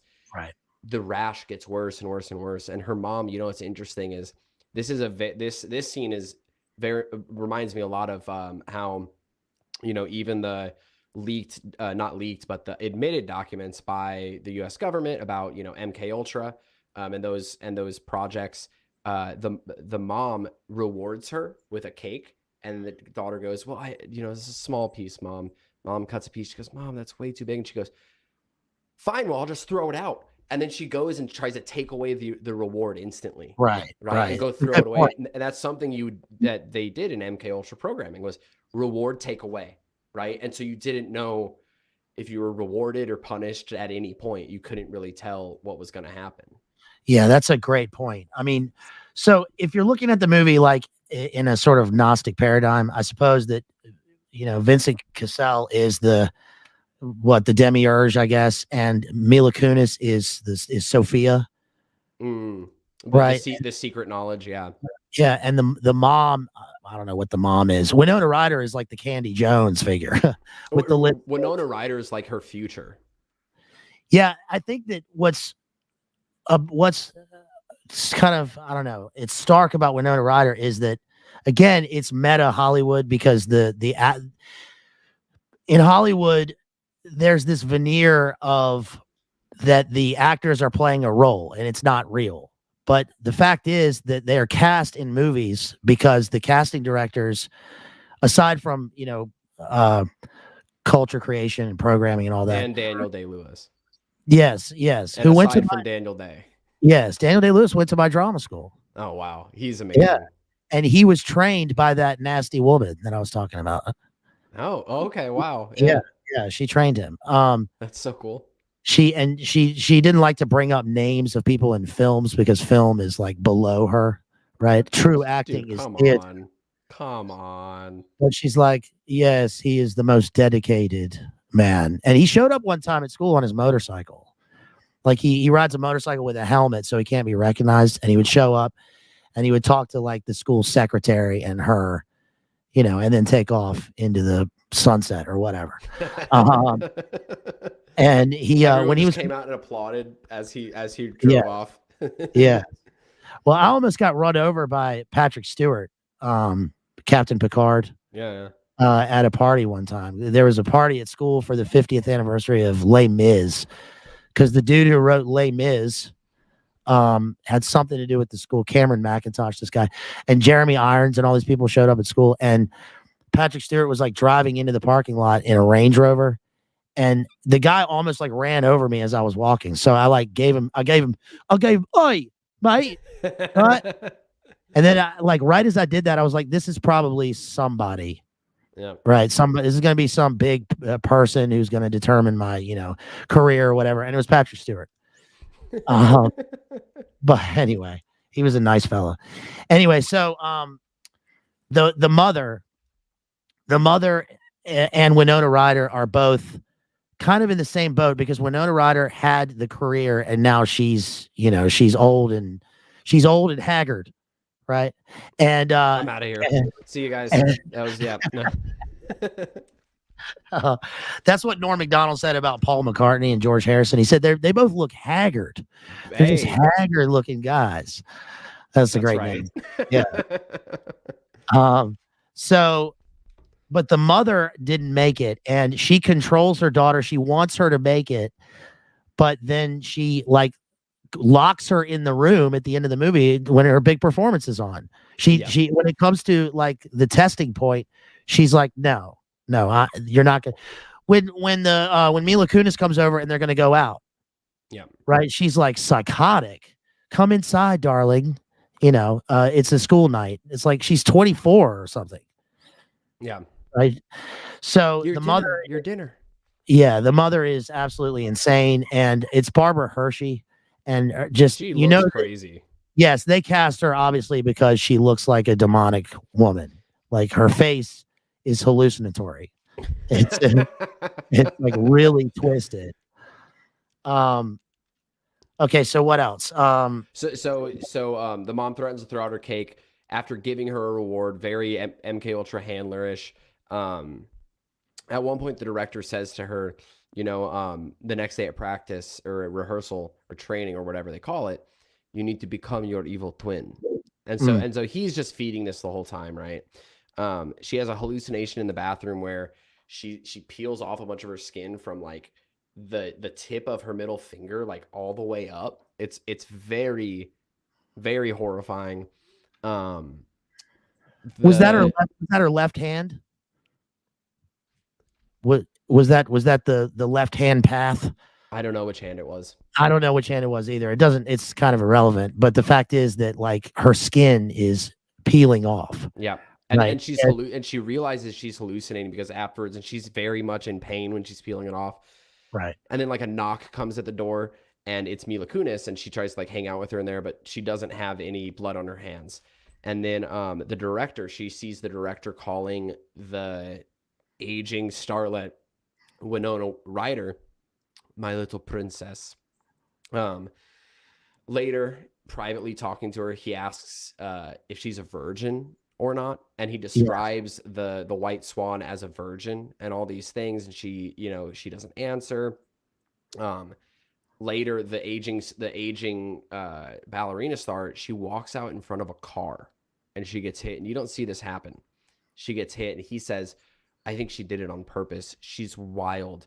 There's something dark and perfect about her. And this is what the director says when he's talking to Natalie Portman. So this Winona steps out in front of a car, gets wrecked, and the director tells her she's wild. There's some dark impulse in her, and that's what makes her so perfect sometimes.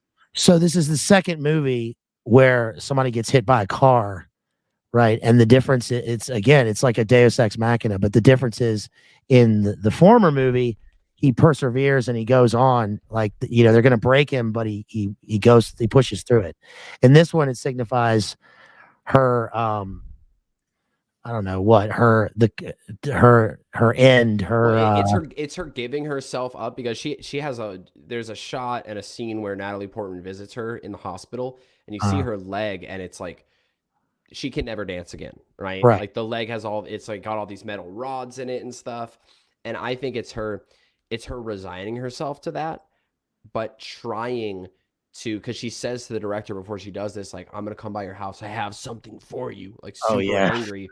And so he says she thinks she did it on purpose, and the film led me to believe that she did it on purpose too. And I think that it's her resigning herself to that, but also trying to just lash out and give emotional trauma to other people, because she knows her body in high-end ballerina dancing's done, even though she could be a teacher, do all these other things with dancing. She resigns herself to that and kind of sacrifices herself to just like plunge other people into darkness. Yes, she's clearly aged out, right? And again, the meta aspect of this is that Winona Ryder is the former, star, right? She was the child star, and now she's like aged out. Remember in like 2002 when she was arrested for like shoplifting? No. And they caught her with like, she was on like Demerol and all this stuff. That's one of those things that seems to be like a, ritual humiliation almost, but, or it's just that like, no, this is what happens like every time. And she wasn't in anything for forever. And then they put her in this, and her role is like as the aged out star. Yeah. And then she from this, she goes on to be in Stranger Things, where like now she's just the older, mother or whatever. Yeah. But I think that Natalie Portman looks at her and like she wants her career. She knows this will happen to her, but she wants to have a different path where she doesn't end up like this. She ends at the peak. Yes. Right. Like she jumps. She keeps seeing Winona, and she admires Winona. She admires her. And someone was like, oh, she said to someone, it's sad. It's kind of sad. She's a beautiful dancer. She can still dance. And they go, if she wasn't through menopause, someone said, like mocking her. And at the beginning of the film, the Natalie Portman character, while disturbingly infantilized, is very sweet. Julian, this film, it definitely has a lot of highly sexualized scenes in it. That are, definitely not appropriate. Right. But speaking of that, right after Beth gets hit later, Mila Kunis and Natalie Portman go out, and Mila Kunis shows up, like you're talking about. She shows up at Natalie Portman's house, knocks on the door, and then Natalie Portman goes, "Who was that?" And the mom says, "Oh, no one." And then she goes to the door, and it's Mila Kunis, and she's walking away. So this is an interesting thing where the mom acknowledged Mila Kunis, the director acknowledged the character earlier in the film, and throughout the film, I kept thinking, is this a Tyler Durden situation like Fight Club? Like, this is not a real character. This is complete utter DID, dissociative identity disorder. But then they go out, they party, they have this freaky scene where they're at this club after they take like ecstasy or something, and they're smashed, and there's all these strobe lights, and you were bringing up the subliminal messages earlier, and there's amazing amount in that scene. Yeah, they go out and they go to Crowbar in the meatpacking district in New York, and is that a real bar? Oh yeah, it sounds like a nightmare. It's a super club in New York, and I used to go there when I was bartending. And we would go there after our shift was over at like, it didn't open till like 1 a.m. and it stayed open till like 8 a.m. And it was it was a huge club. And it was just like, you had like the big time. I don't know if anybody knows, like the DJs, like, it was all trance and stuff. It was like Paul Oakenfold and all these guys. And it was like when you think of like a New York club, like that was it. It was pretty amazing. But it was just like this. Now I didn't see like Natalie Portman there with, Mila Kunis, and they were, grinding on the dance floor or whatever. But like the Chemical Brothers are playing, and they're getting wild, and she starts to completely dissociate. And you were saying the strobe light is interesting because it kind of like triggers her disassociation. Yep. And she's dancing with Mila Kunis, but then she's dancing alone. And then she's dancing with the guy. There's the guy dancing with her. And then she's dancing with the Black Swan demon. And you see his demon face. Yep.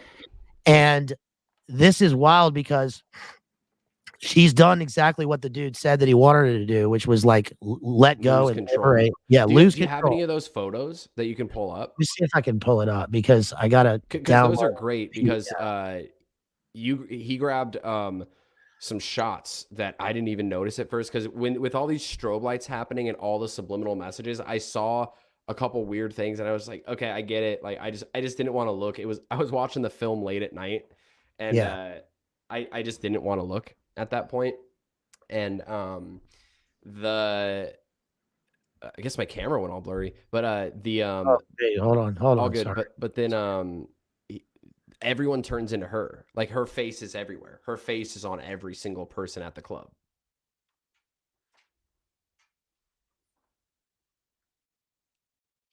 And she looked just like this.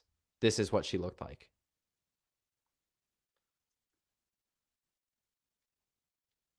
Yeah, it's a fascinating scene, really really disturbing.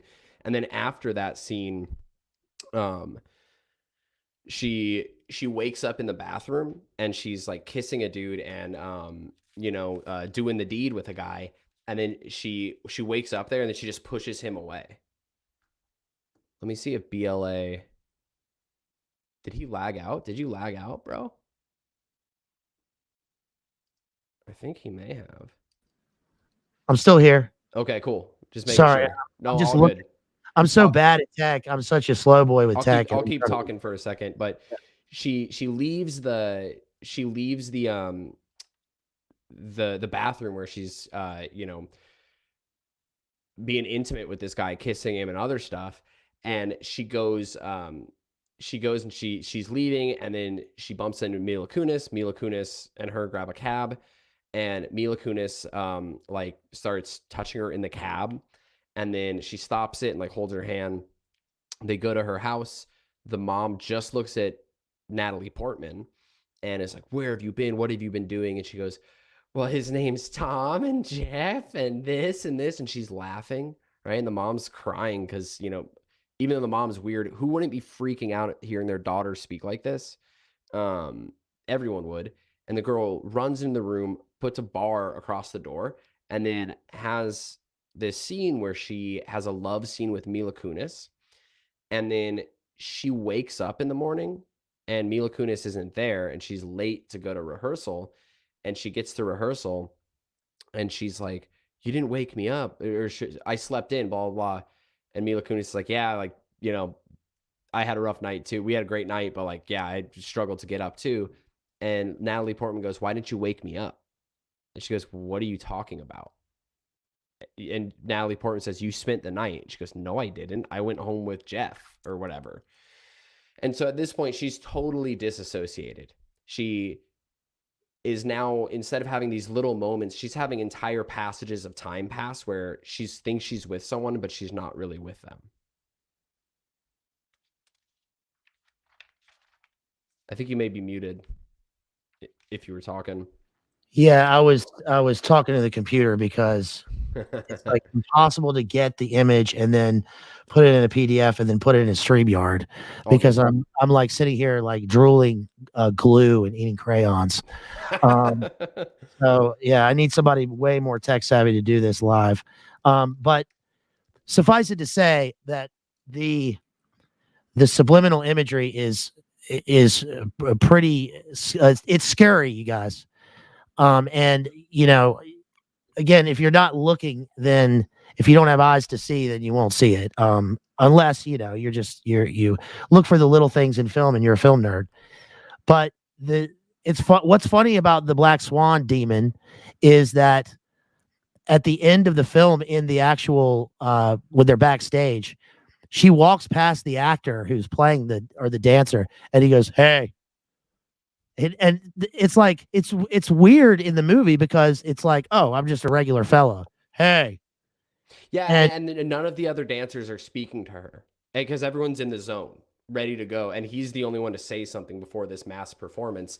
And that's interesting. I didn't really notice that, and it is almost like the demon saying like, "Hey, you made it. Like, I've been working at this. We've been hanging out. Glad you made it. Let's do this." yeah, it's also like it at the same time, it's kind of the opposite. It's like this dude's an actor, And he's like, I'm just backstage or whatever. Mm-hmm. Because she has already embodied the real thing. Yep. Right. So the rash in the movie turns into things start appearing like Feathers. from the Feathers inside coming out. So it's like these things start appearing like from her skin, and when you first see it, you're like, "What is this?" So this is this like, what is this coming out of her skin? Because her mom cut her right while she was clipping her fingernails with like some scissors real fast. You just knew she was going to cut her finger. Oh yeah.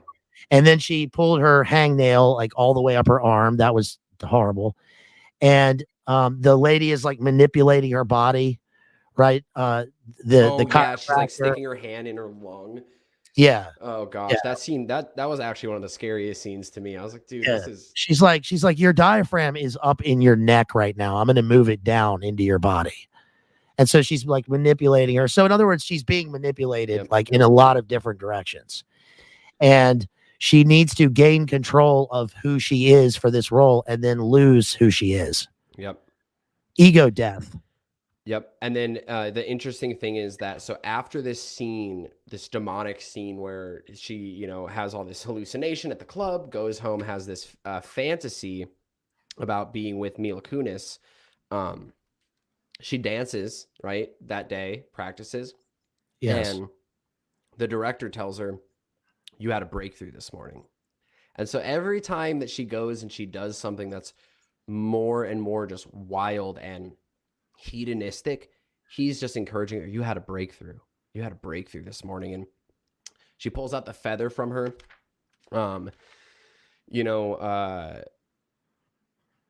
She then later that night, there's this scene where she pulls out the feather and she's like, oh my gosh, what is this? And a bunch of feathers start coming out of her shoulder. And then it's a wide shot and her feet like go and they come up and they turn into swan legs, and then she just falls down and passes out. Yeah, she gets to her toes also fuse at the end. Yep. Right. Which is like very, I don't know. Did Crowley have webbed feet? All occultists have webbed feet. He had polydactyly. I think he had 12 toes. Did he? Yeah, and I think one of his feet was webbed. Or he just said that, but whatever. Well, I mean, everyone knows every single occultist has webbed feet. I always thought if you're going to have something wrong, like webbed feet wouldn't be that bad because, like, it's not a big deal. Yeah, like I could swim, you know, or like a Waterworld. Sorry, diversion, people. Like if you're going to be a mutant, then like a Waterworld when he has gills, that's cool because you can live underwater. Yep. Like it's a whole new world, people. Anyway, it's a whole new world. I love the film Waterworld. I love that film too. Everyone hates on it, but it's in an era. Everyone hates it, but it's like a great movie. No, it's great. And it's in the same, like, obvious. Hook is a much better film. Like Hook is phenomenal. I love Hook, but it's in that same era where they were still doing all these practical effects. So even though some of the effects are goofy, the movie has so much charm and heart in it. Are you talking about Hook with Robin Williams? Yeah. That movie, I honestly, I never got into that movie, probably because I was already like that was made for people younger when it came out. So I avoided watched it when I was young. I think it's a good film. I think it's cute. Like I always liked Peter Pan because, they can fly and that's cool, but Robin Williams, I'm like, this guy's grown. Why is he with them? This is weird. Is it Dustin Hoffman or somebody in that movie? Who plays Captain Hook in that movie? Dustin Hoffman. Oh boy. Yeah. That's yeah. That's weird casting. It was great. It's a great film, so she's in the this is the final act of the film. She is in the dressing room getting ready for her final performance, and then Mila Kunis shows up. They have a tussle. They fight. They're choking each other out, and Mila Kunis turns into Natalie Portman, like gets Natalie Portman's face, and she's in all black, right? The black swan. And so she's choking Natalie, and she's like, "It's my time." And then Natalie goes, "No, it's my time." And her eyes turn bloodshot red. And then she stabs her with part of this broken mirror. She breaks when tossing Mila Kunis into the wall. Excuse me. And then Mila Kunis's face returns, and then she tucks her body back into the wardrobe, like the bathroom or something. And then she's putting on her shoes, and she checks her feet, and her feet are totally fused together now in the shape of like the ballerina like shoe. So she views herself now as completely transformed into this other person, into this the Black Swan, the White Swan, the Swan Queen, this dualistic good and evil being that she's transcended now into. And it's a very horrifying film. And then she dances the parts. She does phenomenally. She gets dropped at one point, but she just gets up and crushes it. And then she goes. I'm sorry to interrupt. It's weird when the dude drops her because they're having like the perfect performance, and the guy that she's dancing. I mean, this is a professional, and that like doesn't happen. So when he drops her, and he says, "What the fuck?" Yeah, like it's her fault, but you don't see her do anything. But you see her disassociate because she's being spun around, and she sees everyone get her own face. So I think it's kind of like Birdman, where we are seeing it from her perspective. So I don't know if she actually messed up at that point because she's disassociating, or if the guy did, because he does blame her.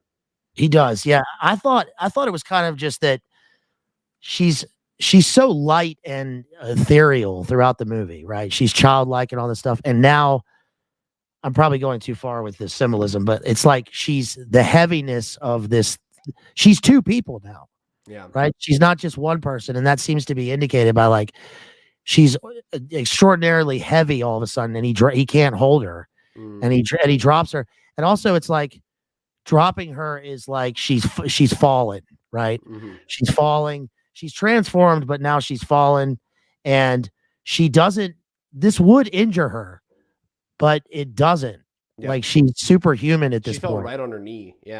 Yeah, which is, didn't Winona Ryder, like you said, she had the leg injury. She had the leg injury, but it was on her shin. So she had massive things like a split shin and all these things in it. It wasn't quite her knee, but she did fall. And what she fell on was like, the shot was you saw her kneecap exposed towards us, but I think she did fall on the same part of the leg that Winona got messed up with in the car, or from the car crash, because the knee's exposed. Remember, like the shot, if this is the knee, that's what you're seeing. So it's underneath. So then this is the like shin, right? Right. Like that, boom. And so this is what actually hit the ground. So when she's in the dressing room, her legs break like anyway, right? Because when she transforms into the bird, there's the scene where like her legs are there and then they go backwards like a bird, you know, and she looks like a big ostrich the way that they film it. And now we see that the rash and the feather that was growing is now like her transformation. It's a whole being. Yeah. It's a whole being. It's a whole being. It's a black and white Gnostic Freemasonic checkerboard floor in her psyche. Yep. And yeah. And the interesting thing is that throughout the whole film, the director is pushing out, you need to be both. You need to be both these things. And this is why it's very Gnostic, is it's totally dualistic, right? Like evil has a being, right? Not evil, not like a being can be evil and do evil. It's like, no, evil has status. It has this energy to it instead of, no, it's a lack. It's a lack of good and a movement of the will away from God. It has this, and you have to implement your shadow self and integrate your shadow self and do this shadow work so that you can transcend and you can become who you are by implementing the dark and the light. So like go out to the club all night and do a bunch of drugs, and like, I know it's great, but you're going to transcend. You've never rolled before? Like, come on. When you're in the bathroom, they're going to spike her drink, right? And then she catches them, and then she's like, no, I'm fine. I want to be a starseed. And then and then she's like making out with like, you know, bunch of guys. Floyd the barber or whatever in the bathroom. Some dude like with a wife beater on, and he's all tatted up. And then he's like, where are you going? And it's like totally grungy and gross. But like you said, you know, her liberation, her absolute freedom is the freedom to debase herself and embrace, you know, her base passions. And then this ends the unification of opposites in this, the white swan, the black swan, is her death, her self-murder, right? Yeah. She climbs up the mountain with the big white light right there, and then she jumps into the white light and falls. And then of course we see her falling, and she like looks like this is the greatest thing in the world. She's falling a couple feet onto a mattress, and the way it's shot, it's almost like an Alice in Wonderland kind of thing, where the mattress, she's falling, but the mattress is like really far away, and then it slowly comes into focus. Yeah, time is extended and then stops as she's fall. The fall is like we see that's what she wanted, right? Was the fall. Yeah. And then she's lying there, and then they congratulate her, and then we see that, was Mila Kunis, is she real, or is she? I think she is a real person in her life, right? So, she is a real. Let's back up though, because the reason he's bringing this up is because Mila Kunis gets stabbed by Natalie Portman in the right in the side right here in the dressing room. She hides the body, and then turns out she pulls out the glass from her own stomach from the same spot, so she really stabbed herself. And then she falls and she's bleeding out, and everyone goes, they're all clapping and they're all looking down. They're like, "You're amazing, you're amazing." And then they're like, "Oh my gosh, she's bleeding." And the director goes, "What did you do?" And she goes, "I'm perfect." And then so that's why he brings that up. But then Mila Kunis being, sorry to backtrack, I just wanted to make sure. No, that was good. Yeah, because the stabbing herself also, it's not a knife or scissors. It's a mirror shard. Yep. And obviously that's supposed to be that she sees herself in this mirror and she sees her altar, right? And then she breaks the mirror. She breaks her psyche. She breaks free. She unites with this altar because she stabs her, and then that's her. And the mirror is reflective, right? The broken mirror fragment is reflective of both of these characters, and now it's inside her. Yes. Yep. And it's killed her. It's killed who she actually is. It's ended her life. It's ended her life, and so she ends her life in what she sees as she's now perfect. Yeah. Right. Her death occurs like at the climax of the play. She's not going to turn into Winona Ryder. Right. And age, which at first she didn't think was a bad thing, but everyone reinforced that it was. Yeah, I mean, so there's also one more image in the film that's pretty potent. It's small, but when they go to the like gala or whatever, and all the the elites are there, to support the ballet, and there's that big statue. Remember the big statue? It's a big Luciferian statue with wings and no arms. It's a Birdman. Oh yeah, it's Michael Keaton. Yeah, it's Michael Keaton. But isn't he headless? Does he have a head? There's a head, but the head is similar to the profile of the nose and the mouth is similar to the demon ballerina guy that she has the dream about, and that later in the film he's the guy who walks by and says, "Hey," and is part of the ballet. The profile of like the nose and the mouth of the statue, if I'm remembering correctly, I think he had a head, is like that demon thing. I sent you an email with the images. I don't know if you can do anything with it. But yeah, because I can flag it and report it for spam and get you. Sweet. Yep, I got you back. Awesome. Okay, cool. Yeah, I'm just downloading them now, and then I can pull them up. All right. Shouts out to, let's see, who's this? Shouts out to Will Yam. Shouts out to Will Yam, who sends 33 Illuminate confirm bucks on PayPal. Thank you so much, Will Yam, or Will I Am. Appreciate you, homeboy. Who is that? Yes, thank you so much. Really, that means a lot. You're supporting both of us here because we're splitting anything that we get because we both could use it. We're in the dark winter here. We're in dark February, and we can use books and Red Bull and money for an electric and internet bill. That's right. So that's right. Dude, my energy bill randomly, they raised it. Me and I'm really blessed. One of my best friends lives right above me. I live in a duplex. I live alone, but he lives above me. And I got a crazy energy bill, and he goes, "Yeah, the company that does all of our energy in the Midwest raised the prices by 18% or 15% on everyone this winter." Everyone. Thanks, Putin. We're sending you a bill. Yeah, right. Hey, it's worth it. Here, I'll share my screen real quick. Yeah, it's weird because in the summertime, you know, that bill's low, and in the wintertime, it's like exorbitant. And then the electric bill is the opposite, you guys. So, you know, that's part of like being a grown up and paying those things, but still, we could use your help here. And we hope that you like this movie analysis. We're going pretty deep here, homeboy. I mean, I think that we're doing a pretty good explication of these films dealing with tortured artists. And we've seen with these first two films that it's like a combination of the fact that they are they're torturing themselves, but the outside influences are strong. But Yep. they want to be in this place. Yep. Right. And so before we go on to our final film, Birdman, any closing thoughts about Black Swan while you're Yeah. getting those? I think you have to click. You Oh, want to? yeah. I can just show those images real quick. Awesome. Let's do it. Okay. Cool. There you So go. this is in that nightclub scene. Yeah, Crowbar. Yeah, Crowbar. It's such a disturbing name for a club, but you'll see all of the faces. So initially, all of these faces behind Natalie Portman, they're just bystanders, right? And then they all become her. They all become her. And this is one of those quick subliminal messages. And then, oh, this one's, Oh, it's really small. there we go. It's hard to tell because it's a little pixelated, but this right here is the demon character that she dreamt about, and that is in the play itself. And there's a bunch of these quick shots in the nightclub scene. And that, I mean, that picture, that really is demonic. I mean, it's yes, it looks like the Black Swan, you know, goblin guy in the play. Yeah. But this is somebody who's like invading her, right? Yep. And she of course she welcomes him.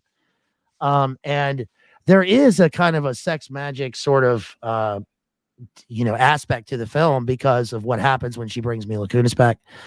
And yeah, Jabba no Wookie, Chocha Mila Kunis. I don't have the energy to do the full Jabba voice. Oh, but, man. But yeah, so Mila Kunis, the Ewok, goes back to the house. And yeah, and what's the craziest part of that whole scene, I guess this is probably the last thing about Black Swan, is that when she wakes up, Mila Kunis isn't there. Yep. And then she goes into a filthy thing that the director. Oh, the director encourages her to do something that you would need to go to confession to explore her body as and she does this, and then she looks over to the side. She sees the little ballerina in the music box, and then she sees her mother sitting there in the chair in the bedroom with her asleep. And this is like one of the most disturbing parts of the whole movie because it's such a small detail. It's so small, but it shows that she gets up and she's like, I'm leaving, right? I'm never coming back. I'm moving out or whatever. But that happens later. But this is like the most intimate thing that she is. And she's like, this is not even her before. This is like a new her. Yeah. She's liberating herself, right? Or whatever. And her mother is there to watch. Her handler is sitting there in the chair. And like her mom could not possibly be asleep. Right? The sun is shining into the bedroom. It's like late morning. Yeah. You know what? Get up. Oh, it's so creepy. But yeah, my last thoughts, and then let me run to the restroom real quick after this. Yeah, take a little break. My last thoughts on the film are, again, just like with Whiplash, it's, you know, I mean, this is actually straight up Gnostic. Whiplash isn't very Gnostic. It's more just straight nihilistic. Still a disturbing film.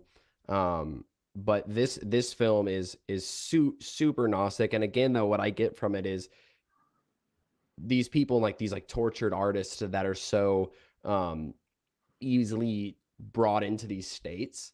The whole thing is they don't have a worldview of why they're doing what they're doing, you know, and art is a beautiful thing. Yeah, that Weird Al documentary was intense. You know, I didn't even know about his relationship with Madonna, Bill Hicks. But yeah, these people, they have no reason why they're doing what they're doing except just for admiration. There's no message to get across or no deeper thing. And that's not what art's for. art has a telos for it. It has a purpose for it. And it's not to just try to build, notoriety. And I'm sure we're going to get into that a lot with the final one of Birdman, because that's another great film, but really exemplifies, I think I'm glad we ended with it, because it is kind of a synthesis between these two films. It's definitely the middle ground. Yeah, it's also the lightest of the films in terms of its comedy. So yes, and thank you for being here, Chase Haggard. Everybody, please go to his channel and subscribe, and go to his Instagram, Chase Haggard Music. Listen to his music, watch his videos, check him out on Instagram. And thank you for being here and spending so much time in this heavy deep dive into these films. I think we're doing a good thing. So we're gonna take a break real quick, you guys. I'm gonna get a Red Bull, and we will be back in just a second. Okay. All right. Cool. Peace. All right. Let's see. Let me add this up. There we go. And we'll be right back, y'all.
You are muted.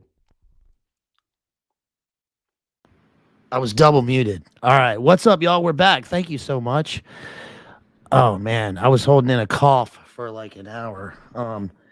Sorry, I'm a little hoarser than usual, guys. I'm even more AJ mode than usual because I've been talking a lot and saying about 10,000 words every 2 hours, and that takes a real toll. Plus, we need your support and donos so that we can get some more GMO drinks. So thank you to everybody who has supported us tonight. Shouts out especially to Slow Boy Whiteboard out there, homegirl Kristen, and to our best friend out there, Jethro. Thank you so much, Jethro. And to TH Thomas Henderson, Base Thomas, and to Crispy. Shouts out to everybody still out there. Thank you for hanging in there with us. I got my radio voice on. Now we're going to cover, hold on, let me change this. Now, welcome back, everyone. We're gonna get back to our NPR segment here, and this one's gonna be about Birdman. So you can fall asleep now to the sweet sound of NPR. Yes, now we're going to be talking about Entenmann's soda biscuits. That's very good. Well, yeah, thanks again for having me on, man. This is a blast. Yeah, I man. get to do film analysis stuff with people often, so this is a blast. Thanks again for having me on. Well, this was a great idea to do this one, so I'm glad you came up with it because we've both been. I mean, you currently are, but we both have had something at me on the periphery of the arts and entertainment industry, I suppose. And it's this movie that we're about to talk about, Birdman, is particularly poignant, I suppose, because it's where film and theater kind of cross over. And it's really well done because it's so truthful to the way that actors really are. Because the world that it takes place in, of course, is off Broadway. So, do you want to take it away? Give us a synopsis of Birdman. Sure. Yeah, I'll give a quick overview. So, Michael Keaton is a again, kind of an quote unquote aging actor, and we're not ageist here. This is just how the film's portrayed. We love what's his face. Who's the British guy who does? He found a grapefruit, a ruby the size of a grapefruit.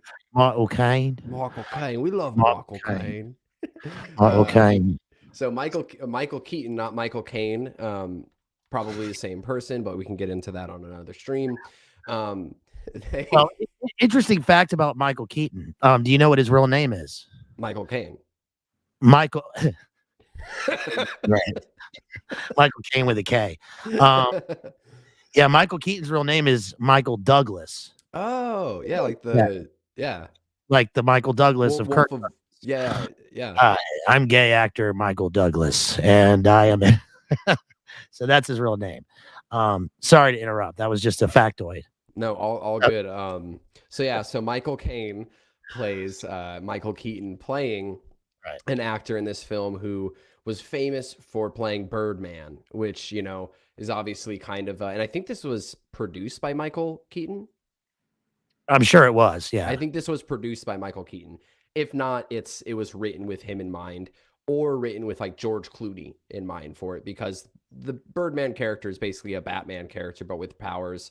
And he plays this actor who played this basically MCU actor, right?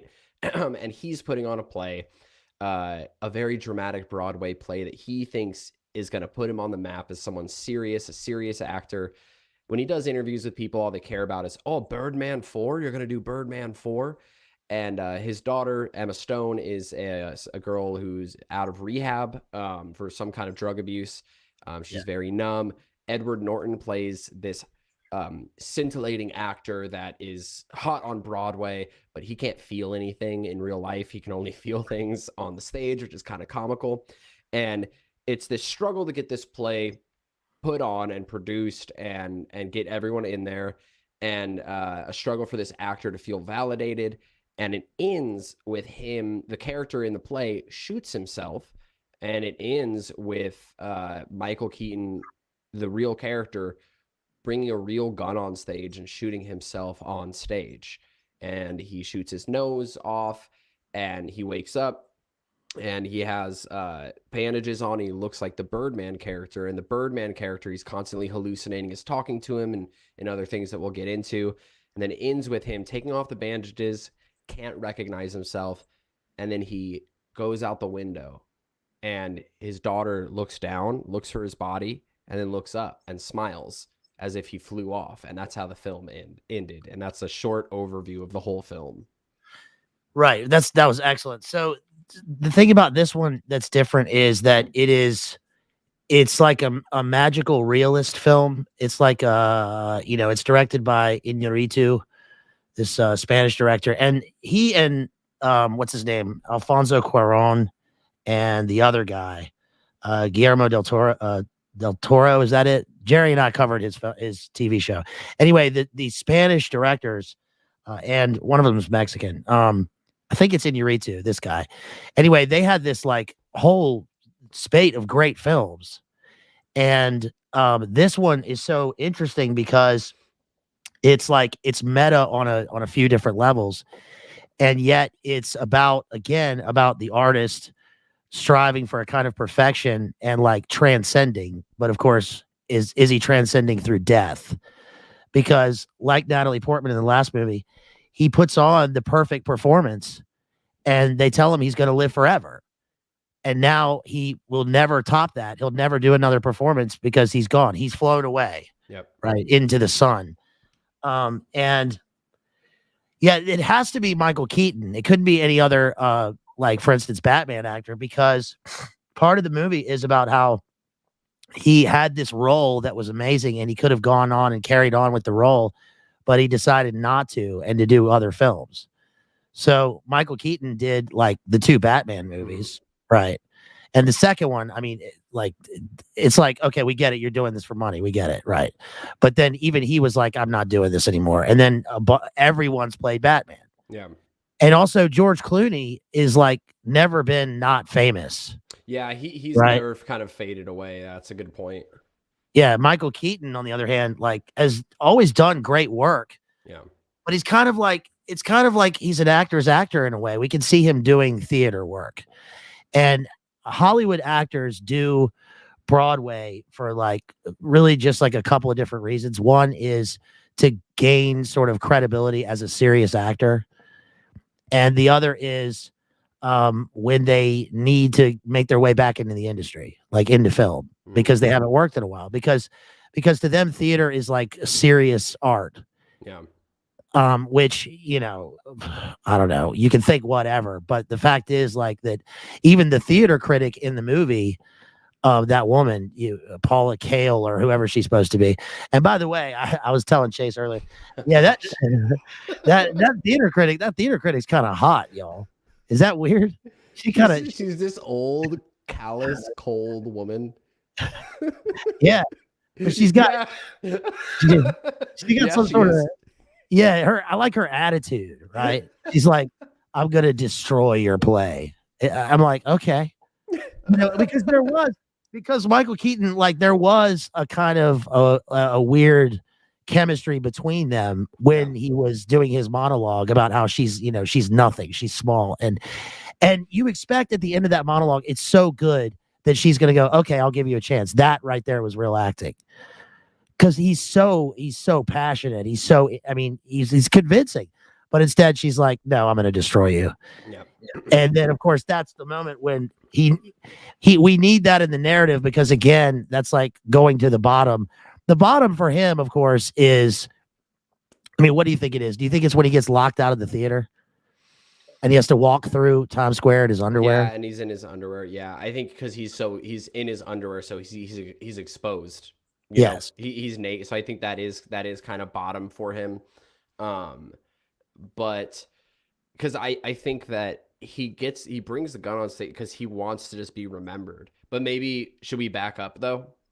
Yes, absolutely. Before we back up, because it's not really integral to the plot, but the gun on stage is pretty relevant considering the Alexander Baldwin stuff. Oh yeah. Film. I mean, that it mirrors that in a weird way. And because remember at the end they're gonna charge him, right? They're gonna whatever they're gonna charge him with, but he's gonna have to answer for it. But it doesn't matter because he's gonna live forever. Yeah, and the play is gonna run forever. Yes. So like you said, let's back up because I have the short story here that the play is based on. Oh, perfect. By Raymond Carver. Cool. So should we start at the beginning? Yes. So how does it start? He's in the theater. No, it starts. He's in a dressing room. He's floating. Right. Well, real quick, it starts with a cool like text effect, right? Just spelling out the production people's names and stuff. And then there's a quick shot. With Whiplash, like jazz music. Yeah, with jazz music playing. And it's a cool effect, you know. And the text is moving in time with the drums. It's just like free drums going. And then there's a quick shot of like of a shooting star getting like burnt up, and then there's a quick shot of jellyfish dead on a beach, and it's a quick subliminal flash of dead jellyfish on the beach, and then of course there's like it shows like the like meteor or whatever, you know, like getting burnt up, and then it opens with him and he's sitting cross-legged, and it starts from behind his neck. And so it just zooms out slowly, and you see he's floating. he's like sitting there floating in the middle of the air. Yeah, he's doing full on Charlie Manson like theta clear levitation. Because that's what Chaz Manson claimed he could do. That's how he achieved theta clear, is that he could levitate when he was in meditation. And of course Michael Keaton in this is an actor, and he's got like statues of Buddha. Yep. You know, so he's very spiritual, right? He's not religious. Right. He's not religious. Come on. Yeah. Yeah. He's trying to, you know, he called his guru, man, you know, and he can't get him. And he's trying to achieve like oneness or whatever. And so the magical realism is like that he can move objects with his mind. But of course, is he really doing this? Well, the truth of it is that he is really moving them because he is in the theater. Like his life is an illusion. The movies are magic, so he can move them because we're seeing that. But the reality is that he is just he's losing it. And what is he? I mean, is he disassociating? Is that what he's doing? Yeah, I think so, but it's not in the same sense as Black Swan, because he's like he'll have there'll be these shots, and this is a great film that it's definitely something worth watching. It's not as disturbing to watch as Black Swan is for me at all. That film is much more disturbing. This is a disturbing film too, but it's not as visceral in a sense. But they'll have these scenes where, you know, there'll be like a cup on a table, and then he'll just point at it, and then chuck it, and it'll hit the wall, and then he'll do that a couple times, and then the next scene, someone else will walk in, and you'll see him with like a vase in his hand, and he chucks it against the wall. So it'll show these fantastical things and then break it. And in this opening shot, when he's floating, he stands up then, and he level 8 operating theme. And then he goes and he sits down at the mirror, and he looks at the mirror, and in the front of the mirror there's a little piece of paper. Did you see that piece of paper? Yeah, it was like a thing is not what you think of that thing. It's just a thing, or something like that. And you find out that, you know, he's trying to put on this play, and then this actor's terrible, and he goes out and he is rehearsing the scene with these actors at this table, and a light fall, and he tries to give this actor direction because the actor's terrible. And he's like, "Oh, is that too much? Is that too much?" And he's like, "Yeah, you know, it is too much. Let's figure this out." And he's trying to give him direction because he's writing, directing, and acting in the starring in the play. And then a light fixture falls and busts the guy in the head, and then he just walks away. And he tells Zach Galifianakis, who's like the producer or something, or the assistant. The guy's like, "Oh my gosh, that's terrible. I can't believe that happened." And he looks at him, he goes, "I made that happen. I did it with my mind." And he just tells him outright. This movie is really clever because, like you were saying, Black Swan is, you know, has a darkness about it, and this one is so light. He's a dark character with a dark cloud on him. I mean, the shooting star at the beginning is obviously like his star is Yeah. Yeah, it's him. His star is getting away from him. He's seen his own star rise and fall or whatever. But you want him to succeed. Like, he's a likable dude, even though we don't know what he's really like. We don't know about his past or anything, even though Edward Norton brings that up later in the film. But he's such a great character too. He's so good. He's so good. He's so good because he's the archetypal actor. He like Edward Norton is so good. And it's interesting because he also is kind of a handler in the sense that he pushes Michael Keaton. I mean, the reason that he ends up with the gun is because of Edward Norton. Right. Oh yeah, the gun it's too fake. I don't feel fear. Yeah. Yes. And so that character gets knocked out and they have to find Edward Norton, who's the star actor, to come play this other character. Right. And they mention a bunch of other famous actors. So this is set in like the real, it's they mention like Channing Tatum. Yeah, they meant yes. And he's like, I don't want to get that guy, Yeah. And yeah, I forgot it. They mentioned a few people, and it was funny because especially when the movie came out, it was relevant, and the fact that Jeremy Renner. It was yes, and Jeremy Renner. Well, the light fell on the dude, so they want to get Jeremy Renner, and Jeremy Renner was just in some Hurt Locker. Yeah, he's got a business in LA, like building houses and stuff, and like something fell on him recently. Oh, actually, I heard about that. Yeah, didn't he get? I forgot about that. He actually got badly injured, didn't he? Yeah, That's terrible. It was a motorcycle or something. I don't know. That's something terrible. But they mention him, and he's like the Hurt Locker guy, Jeremy Renner, and then Zach Galifianakis goes, he's an Avenger now. Right, which is funny because that's Edward Norton's whole thing. Is that like, and the Pauline Kael, the critic lady, is that.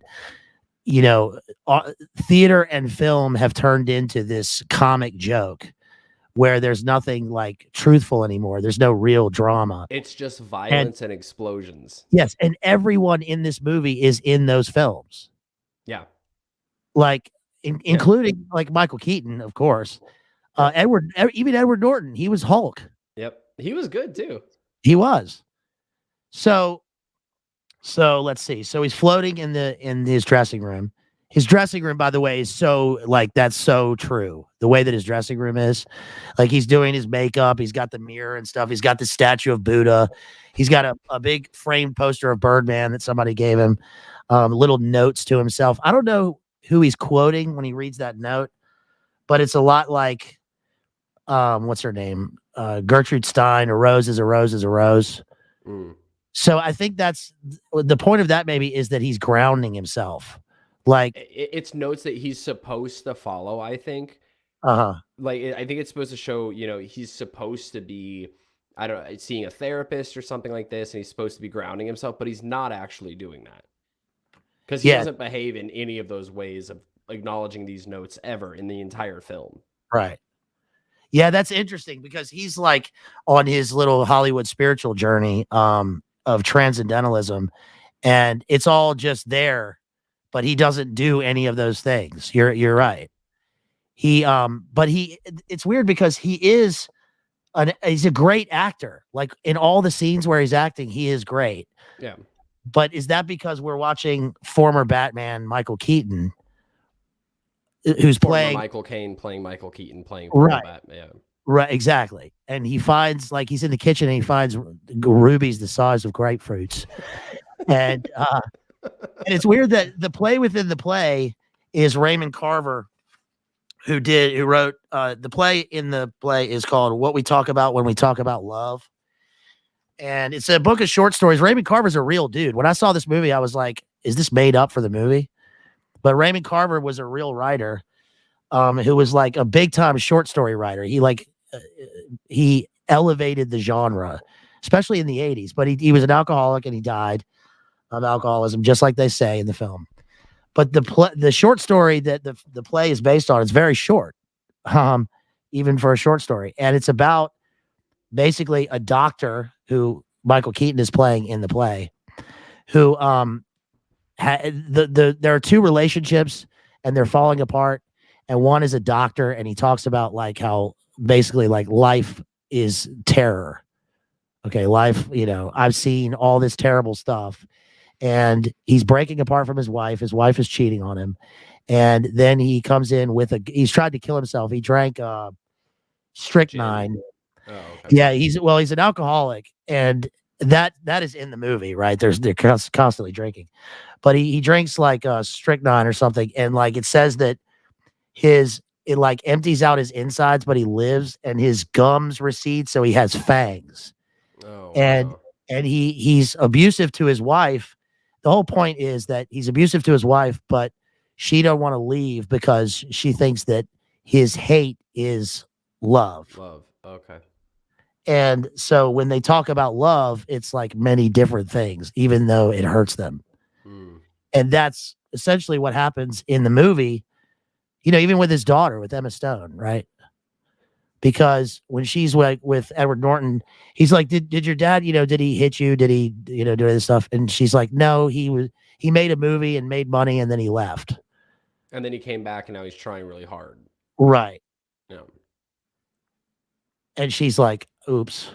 She's weird because she's like an Antifa, like she's like all emo and goth. Yeah, You know? yeah, she is. And she has this scene at the beginning where it's in the first third of the film where in the first act she's his assistant. She's her dad's assistant now because she's out of rehab. And he was gone for a long time just doing the Birdman films, which are huge blockbusters. And he has visions of, you know, flashbacks to like Birdman, you know, fighting villains and explosions and stuff. And the Birdman character whispering like, we could sell out like the shimmering of 1,000 screens as people get away from their empty lives. And it's this interesting Batman voice. But she has a scene where she's complaining to her dad and they're kind of trying to connect. And she goes like, he goes, what are you doing? And she's got a bunch of toilet paper strung across a table. And this is where the nihilism comes in immediately. Was she goes, yeah, well, like this is something we got told to do in rehab. Each dash is like 10,000 years or something like that. And so this represents the entirety of the universe. So she says 12 billion years. Right. So I don't know where the science is at now with it, which I of course will agree in because it's settled. But she goes, and this piece represents how long we've been here. Like, and then just says some random number, you know, and she's like, how small we are, all our ego and stuff. So right then, and he thinks it's kind of poignant, right? Yeah. But it's just this nihilism again. It's this emptiness. And then it's interesting because he's so self-absorbed. It's either in that scene or another scene where he comes in and he goes, wait a minute, what's that smell? And it's pot. And he finds a little joint. And he's like, you can't do this to me. And she goes, I can't do this to you. She's like, it's just pot, but dad, because she came out of rehab, obviously, for probably like heroin or something. Because she's all like, she's very like, I think it's alluded to that it's heroin. Right. She's like opiated. She's all skin and, you know, skinny and yeah. She's got no emotion. Right. But he's so self-centered. He goes, you can't do this to me. You can't do this to me. And he doesn't even connect with her because he can only think about himself. It's weird the way that they interact with each other, because at first, I guess, I don't know what you think, but like you I guess you assume that she's his daughter, but I just thought she was like a stagehand when I first saw her. Because remember Edward Norton, like he's, you know, he goes into costume and he like just strips naked. He's just standing there. And, you know, and Naomi Watts is like, whatever, you know, we're all professionals. And Emma Stone is kind of lurking back there or whatever. And it's like, who is this girl? Is she the stage manager? What is she? And then her relationship with her dad is like, there's no real father-daughter dynamic. You know, that's kind of dissipated, I suppose. And then, of course, he's like, how can you do this to me? Because she's doing drugs like at the place or whatever. She's smoking pot. I mean, and then when she leaves, he picks it up and he finishes the joint. Yeah. Right. And the way he does it is very like, I don't know. He's an interesting guy to watch. Because it burns him and he kind of puts it out and then he leaves. Well, all of the cinematography, it's interesting that you bring that up because it's very close. It's like it's filmed like it's one shot. There's a couple cuts, you know, but it's supposed to be filmed like it's one shot. And it's very close to him, very close to him. And throughout the film, I think the camera just gets closer and closer and closer and closer to him. So it's like claustrophobic. But then the scene like breathes and it pulls out from him a little bit while he smokes a joint. And then it zooms in and he burns his hand. He goes, ah. And then Yeah. the music starts up and then the pace picks back up. And it's a beautifully done film. Like the pacing of it. And it's a very impressive film. These Spanish directors and Mexican, all, brave and stunning, very well-known artistic directors who have been awarded multiple Academy Awards, which we love. They are really good at the long shot, the long uninterrupted shots. This is like Cuarón's Children of Men, where there's that like 7-minute scene through the battle. And that's what happens at the beginning of this film. It's an uninterrupted shot. Like you're following him. You're going all through the theater. You're seeing all the different rooms and the hallway. Like a maze too. It is. Oh, that's a good point. Yep. Yeah, it's labyrinthine because I guess it's an outward. It's a simulacra of his mind. I mean, him looking for that fulfillment. The whole thing is set in the theater.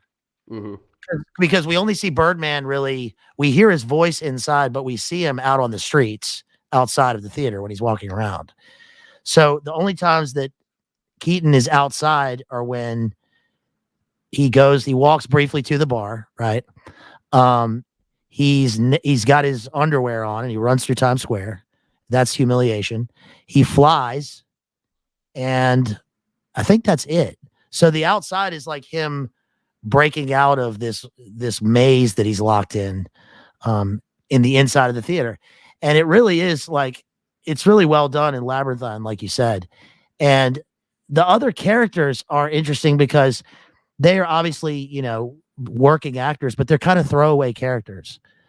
Like we're not interested in them at all, really. Like Naomi Watts is like, okay, who's this? And then it's interesting you bring that up because one of the most, I think, such a fascinating part of the film is when there's Naomi Watts, and she has more screen time than this other character who's playing one of the 4 characters in the play itself. And there's another woman who's a brunette, and she has a relationship with Michael Keaton. Riggin is his name, right? And which is a weird name. Yeah, very weird name. But she has a relationship with him, and later in the film, she tells him that she's pregnant, and he doesn't even react really. And then he hugs her. And he's like, "I'm so excited," and then later, like he just forgets about it or something. I totally forgot that. Yeah, and he doesn't even react. He doesn't get any fulfillment from that, right? Right. And then she brings up later in the film, "I lied. I'm not pregnant," and he's just like, "Oh." Okay, he doesn't even react at all because all he cares about is this legacy and people remembering him. And throughout the film, you see them rehearsing the play, right? And you see Edward Norton and his hilarious character, which we can get into. But you see him repeating these lines before the character in the play, before the character is supposed to in their own life. And the character keeps going, "You don't love me?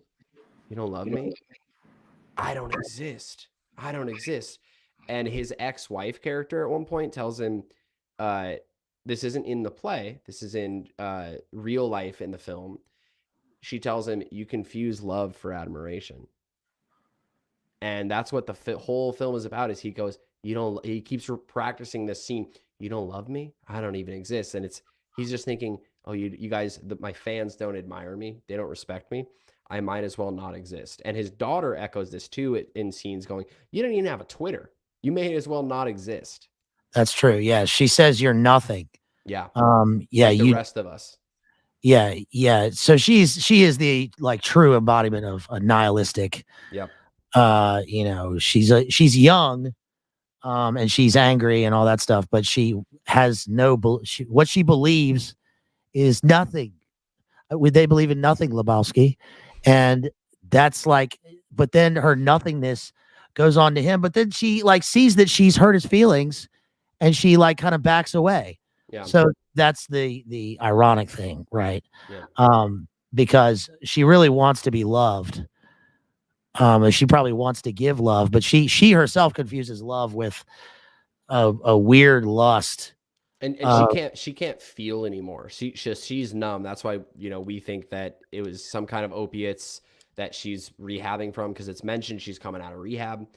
And the Edward Norton character, who is just hilarious and so well acted, he's this famous Broadway actor named I forgot his name, but it's something that sounds like a Broadway actor. Yes. And he can't feel anything, and he's empty outside of the theater, but he's known as this great actor. And at one point, there's a scene where his character, Naomi Watts' character, is supposed to be in the bed under the covers for the play, and then the scene will start, and it zooms in on them in the scene. He's like, let's do it right now, this feels so real. And she's in a relationship with him, and she makes a joke, or not a joke, she gets mad. She literally says, you haven't been able to, like, you know, have marital relations for a year, but you can do it on stage. And he talks to Emma Stone at one point. He says, everything else I do is fake, but what happens out there is real. And so all of these characters, they have such a distorted view of what's real.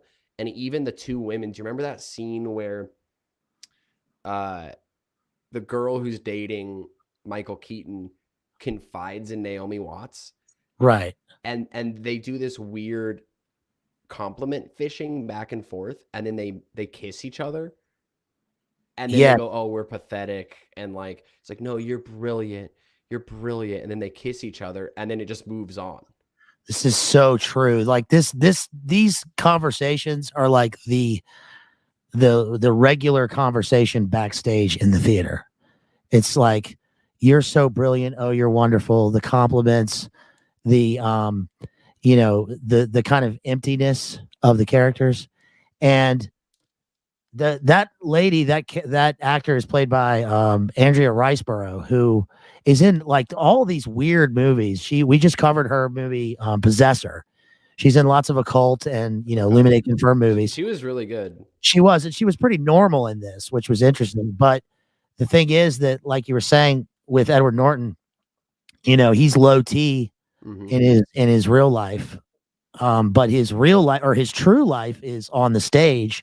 Yep. And he makes a big show of the fact that when he is in the scene with his, you know, his lady, and they're woken up, he's let's say high T. Yeah. Right. When he's pretending. Yeah. Yes. So his pretending becomes his reality. And what's also interesting is when he shows up to the theater for the first time, he's like, let's run the scene. And he knows all the lines. Oh yeah. And he pretends, and he's like, I don't need that. Yeah. And, I don't need. And he goes, just give it to me. Just set the stage. And then Michael Keaton starts acting with him, and he just says the lines perfectly. And Edward Norton goes, yeah, this is great. Like, what do you think? And Michael Keaton goes, this is amazing. How do you know the lines? He goes, well, I just have a thing. And then he goes, no, I'm kidding. I'm dating the girl who's like one of the stars. I've been working with her on this the whole time. And then he knows, and Michael Keaton's like, oh, you know my lines too. Yeah. Right. And then he's like, then he starts breaking down the reactions. You know, do you mind if I give you some notes? Is that all right? All right. So when you say that you love her, like what's the emphasis in that? Like, is it the love, or is it her, or what? Let's decipher the line, because it doesn't make sense how you say it. Do you want to say it like that? Every little thing that Michael Keaton says, which is in one sense, that's what Keaton's character needs, because he needs to connect with like his craft. That's his thing. It's his craft and sullen art. That's supposed to be the goal of the play.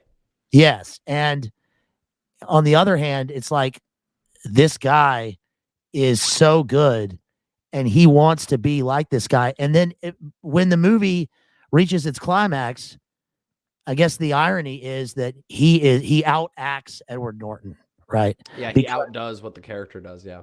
Yes, it's like that American Dad episode where they what is it? It's Roger and Stan, and they have to outact each other in the play. And then they end up just, you know, getting together. And that is kind of what happens in this. It's like the two characters, there is a weird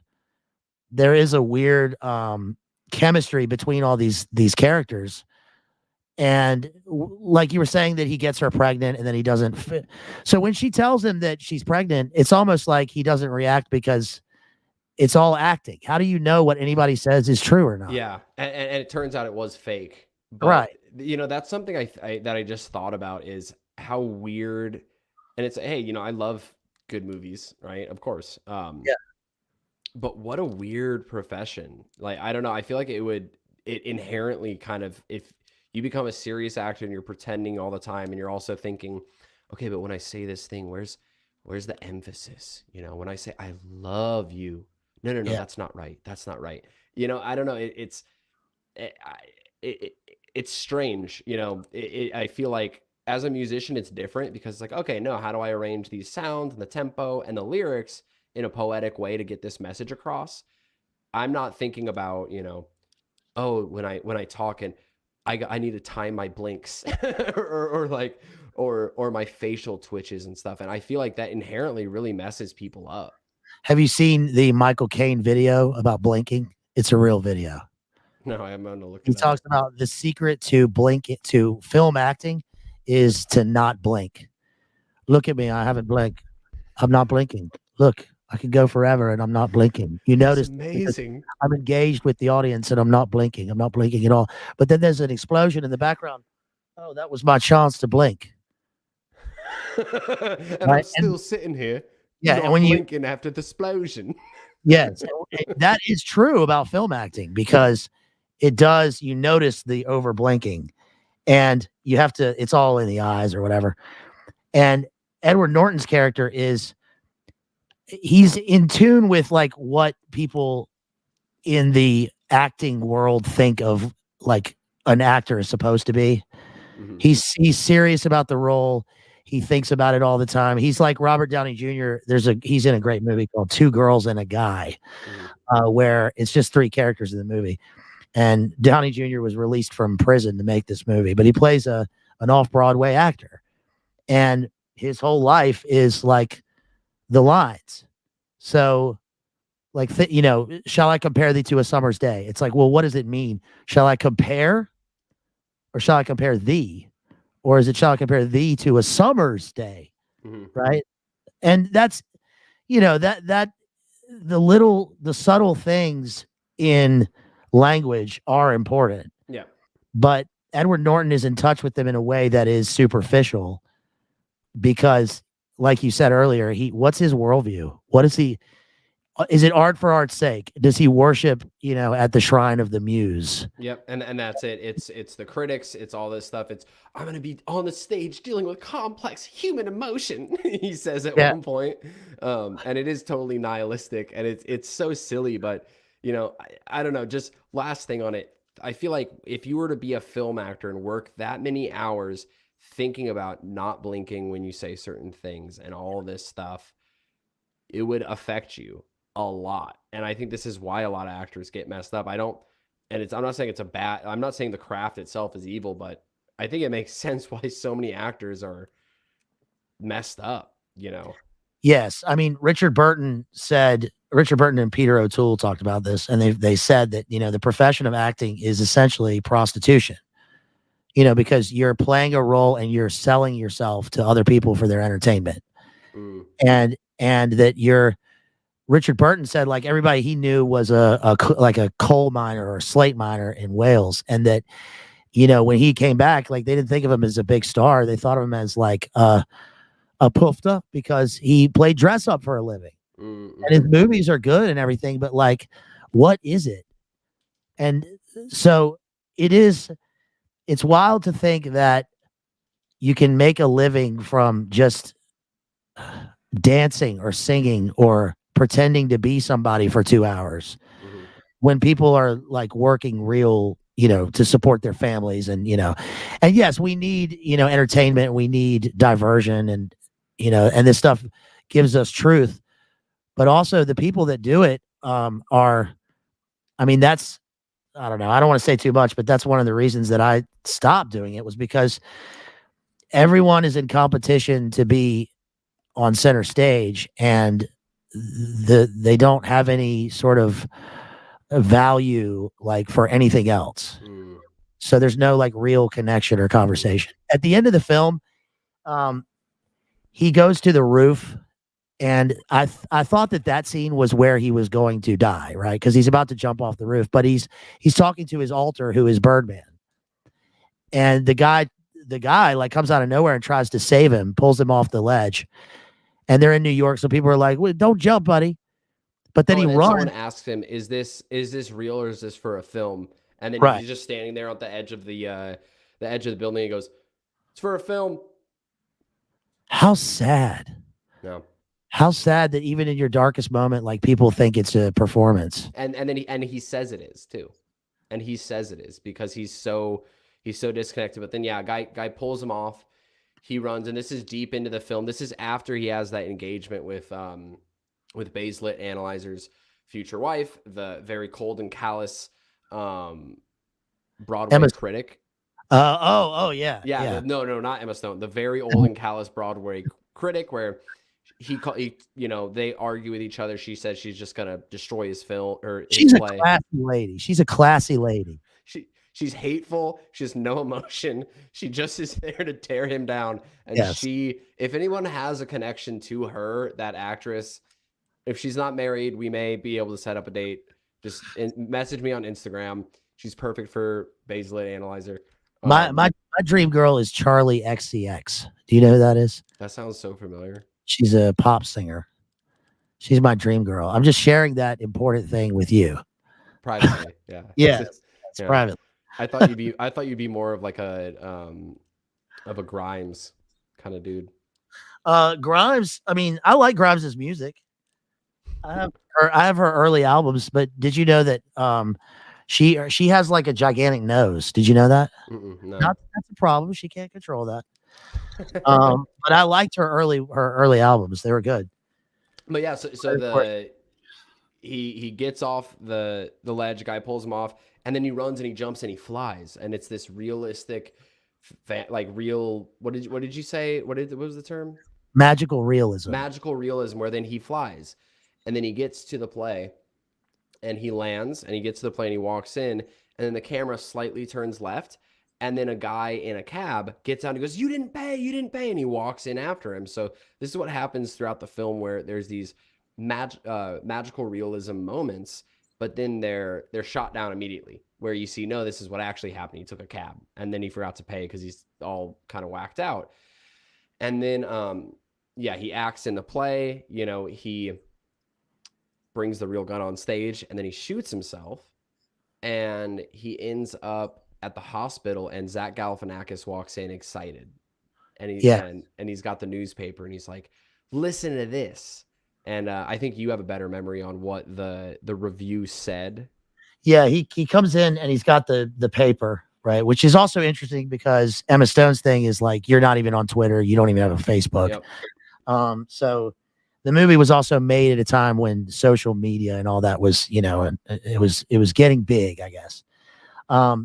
But the real meaning is when Galifianakis brings in the newspaper, which has the written review from the old battle axe lady, right? And the review says, blood was spilled tonight, real blood, and literally a new art form. Yes, he's invented a new art form.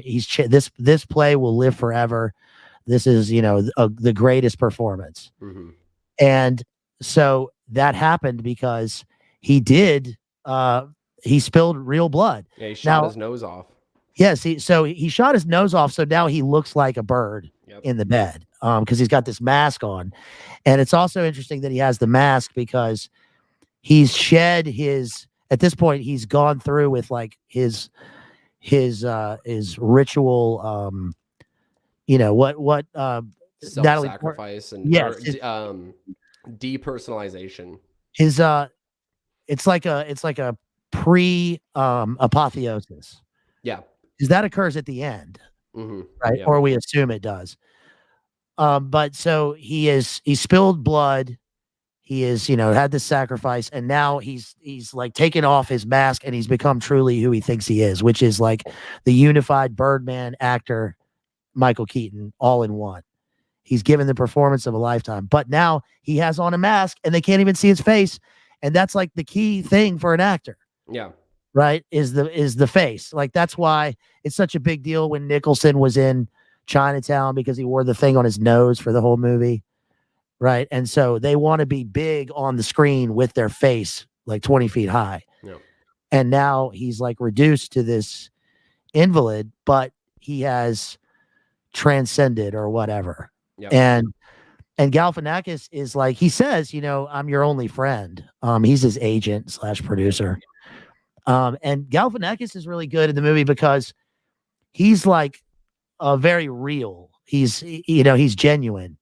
Like when he talks to the press and he's like, get out of here, and when he talks to Michael Keaton, he like genuinely, it seems like he cares. Yeah. He's like, why are we doing this? Like this, we don't have enough money for this. Why are we doing this? We can get film deals. You're not washed up. Like we can do other things. But is that a lie though? Right. Is he lying? He could be. I mean, he could be because he also, there's that scene where I forgot who he engages with, but there's drama in the scene and someone's like, oh, I'm not going to act or something. And then he goes and he just manipulates the person really quick and then leaves and he crushes it at manipulating the person to get what he wants for them to keep acting. And then he goes on. So he could just be doing that to Michael Keaton, but they're in the hospital room. This is the very last scene. And Zach comes in, he shows the newspaper, says all that stuff. And then his daughter goes, here, I'm going to get a picture for your Twitter. And she takes a photo of him and she's like happy. And she made him a Twitter. And then he takes off the bandages and it's like it just happened the night before, right? Like he just shot off his nose. And the nose is like super healed. And it's like, yeah, he's a little bruised up, but he's fine. And so that doesn't really make a lot of sense. Right. It's like they've sewed on a new, like his old nose or a new, like he's got a new beak. Yeah. Right. And it's right. and it should be like horrifyingly, you shouldn't be able to take the bandages off. Yeah. He should have a hole in his face. Yeah. And also, when you're watching the movie, you think that he has totally blown his head off on the stage. And everybody's, they gasp. And then they clap. Right. So the appearance versus reality, right? They're like, is this part of the play? Or has this guy done something like, is this, this is so, he makes it avant-garde, right? Because he truly does spill blood on the stage. It's like theater of cruelty, theater of blood. And he can't ever do this again. So they say that it will live forever because he can only do it once. Yeah. And then, of course, he defenestrates himself, opens the window in the hospital, which, you can't do. Like in New York, they're not going to let the guy who shot his face off. Yeah, have an open window there. Have an open window. Also, the lilacs. I forgot that point. They bring in the flowers at the end, and she brings lilacs to him. And whenever flowers are always symbolic in movies because it's a small thing, but there's heavy symbolism. And this is his, like, he's gone through the wasteland and now he's being regenerated, right? The April's the cruelest month, breeding lilacs out of the dead land, stirring memory with desire, right? So he desires one thing, but his life is lived in the memory of when he was Birdman. And that's his former self talking to him, telling him what to do. When he was talking to his wife, the lady from The Office, who comes to see him in the dressing room, she's like, he says something like, do you know that I sit here and I talk to myself and I try not to shoot, my head off or something? And she's like, I'm going to pretend I didn't hear that. Oh, I forgot about that scene. Yeah. So he admits, that he has that moment of realism. And then the people around him, though, they can't address it, just like he couldn't address it with his daughter. Right. When he comes in that final scene in the play and he's got that weird wig on. Yeah. He was wearing a different wig and now he's got this weird, like, bum man curly wig, which is weird. Yeah, it's like dripping too. Yeah. And he comes in and he's like, he's primal. He's like, this is what Edward Norton was like looking for, that he was going to be like actually in the scene. And you can't tell because the audience is there and we're also the audience and we're behind him. So he's surrounded by audience and you can't tell whether this is him or this is the play. Like, we don't know that. And it's kind of both. So the play that he produced becomes true. And everybody throughout the play is like, throughout the film is like, why are you doing Raymond Carver? Who gives a shit? Mm. This guy's irrelevant. But he proves that, like, memory and desire, he goes to the past to get this guy who wrote this short story like in the 70s or 80s, and it becomes the future of art and theater, according to the hot lady. Mhm. Oh my gosh. Yeah, and then Uh, I was gonna say there's something interesting too, is that so they kind of mock Avengers and like high budget films, right? With the Birdman character that Michael Keaton's character played in the yes. film. And there's allusions and people saying stuff like, oh, all these explosions and high, visceral action moments. This isn't actually like drama, right? But Right. then what gets him the notoriety is exactly that. It's violence on the stage instead. And instead of special effects, he shoots himself. He shoots his nose off. So he doesn't even get away from the thing that he was trying to get away from. He does the thing that he was used to do, but just does it on stage. Yeah, okay, that's a good point. I mean, so the lady, the hot lady, the old lady, her I mean, The hateful, bitter, cold woman who shows no emotion whatsoever. Go on.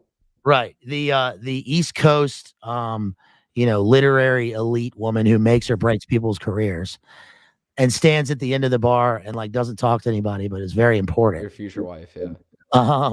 She experiences I mean, it's almost like she's, her spiritual worldview, her is probably totally nihilistic. And this is like her epiphany, right? Like everything that she believed is changed now because of this sacrificial event. And I guess at the end, what he does is, I mean, the question is, does he just jump or Yeah. does he fly away? And it's kind of both. Yeah. It's sad, but I suppose it's both. And the short story, I mean, the is pretty gritty because it's just those four people at the table in the kitchen like arguing with each other, and it's about spousal issues and actions. But at the end, the guy does the same. So the character in the play within the play does that, and then Michael Keaton does that. And Black Swan, the main character dies and kills herself in the play, and then the actor actually does that in real life too. Yes, amazing. So that was our. I mean, do we have anything else to say for this? I think that's it. I think we went pretty in depth. Wow, how long have we been going? Like 20 minutes. I wish I had a face changer thing. If I could totally gaslight you if I had the Jim Bob like face changer thing, and it's like we've been going like 20 minutes, and then I press a hotkey, and I'm wearing what you're wearing. Like just like Black Swan, you got the time dilation, and then I'm just looking just like you. I'm playing that Chemical Brothers song on repeat in the background. That's a good song. I forgot what it's called, but it is pretty. Oh, I had one last thing to add is that I think it's interesting because, there is, to me, the overarching theme in all of these is the nihilism and of course the Gnosticism in Black Swan and Birdman, but the art for art's sake instead of the art to carry an actual message, because there's a telos behind music, behind our ability to do music, to perform, to act out plays, to write things, to make people feel and convey messages through fiction, through nonfiction. These things are inherently good. These abilities are inherently good, but when they're used just as an ends of themselves and not to actually convey a message, you end up idolizing yourself. And that's kind of what I get from these films and it's a modern thing where people, they use the art as an end of itself instead of a means to convey a message that is actually something that is from God, and it is a good thing, and it is a blessed thing. Yeah, I think that in terms of the message, I think that, so I don't think that either of the three films are, this is different from what you were saying, but either Well, of they the, don't say anything of what I'm saying like yeah, that. well, I think that people sometimes look at art and especially movies and they like look for a cautionary tale or like a fable, right? And these three movies are great examples of the fact that like they don't have that. Now they don't have it because they're, nihilistic and inverted and gnostic and all this, all these elements. But I think that there's still goodness to be taken from the things, right? I mean, they do, they're given a talent and they work hard at their talent. Okay, that's great, right? But like you said, it's at the altar of, you know, a self-worship or better to live one day as a lion than 1,000 years as a lamb, right? That sort of Achilles spirit. Yeah. And that is like, it's like Shelley says in Ozymandias, it's like it's all just going to go away, right, in the sands of time. So why not, don't worship yourself. If you're going to do your art, then like you said, do it for something, do it for like worship God, right? Yep. Don't worship the demon Birdman. Don't worship Michael Caine, aka Michael Keaton. But Right. yeah, it's also, that was that what was, you were just saying I'm not familiar with I know the character Ozymandias from Watchmen, but Yes. Ozymandias is the Greek name of Ramses. I Oh, think okay. Ramses II, and that's a poem by Percy Shelley, which is it's the penultimate episode of Breaking Bad, I think it is. Okay. And he reads the entire poem. It's a sonnet. He reads the poem in the show, but it's about how, here lies Ozymandias, king of kings. It says on the foot of the statue, but there's nothing left. It's just the sands of time just washing it, because he ain't no king of kings. Yeah. He was a pharaoh or whatever. Yeah. But he gone. Yeah. Okay. Yeah. And basically it's about, the things that man builds are temporary. Yep. Which is different from the way that Emma Stone sees it, because her view is we're all pond scum and nothing matters. Yep. But that's not, anyway. But then there's also and I know we're wrapping it up, but there's also in Ecclesiastes, right? It's like vanity of vanities, like all things are vanity. But then also it goes through, and later in Ecclesiastes talks about how, no, what you do here matters, but everything is going to pass away like grass withering in the sun. But like what what you do here is also massively important. It's kind of paradoxical.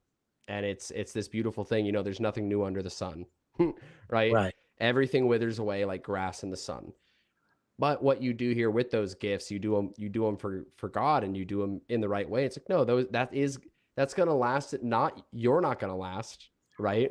Like, Right. maybe no one will remember me, but God can use the things that you do and bring them on throughout time and utilize them for something so much more. So I think that's a good, it's fun analyzing these films with such nihilistic and gnostic messages and putting it in juxtaposition to the truth and going, no, this is nonsense. These are great films, but these worldviews do lead you to these places.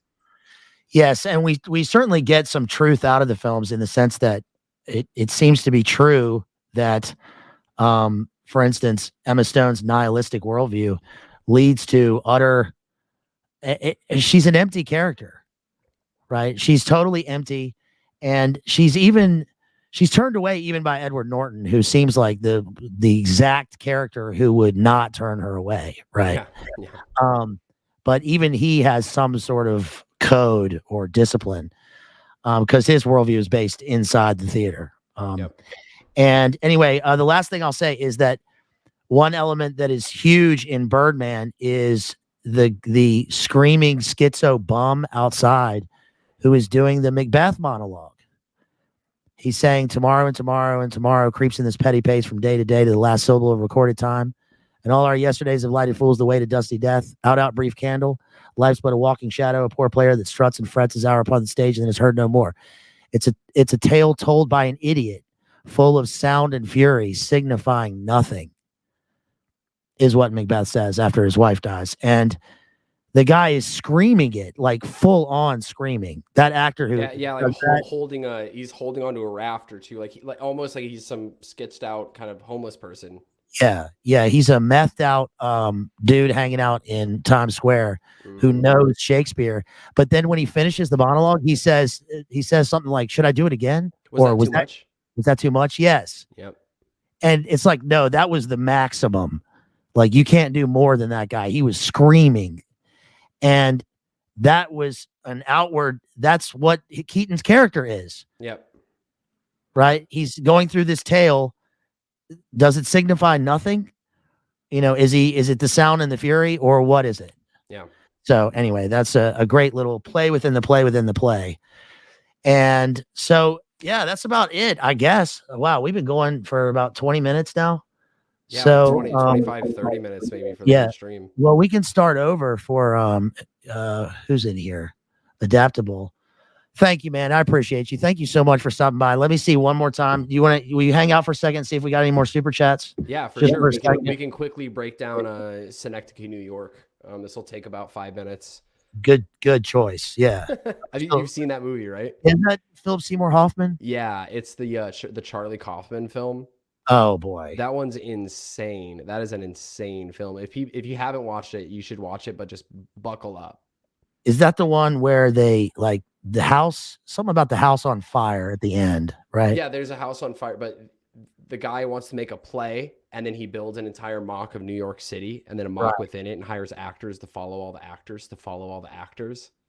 So it's a what is it? A synecdoche. It's some kind of literary device, right? Yeah, it's synecdoche, but it's like set a part symbolizing a whole.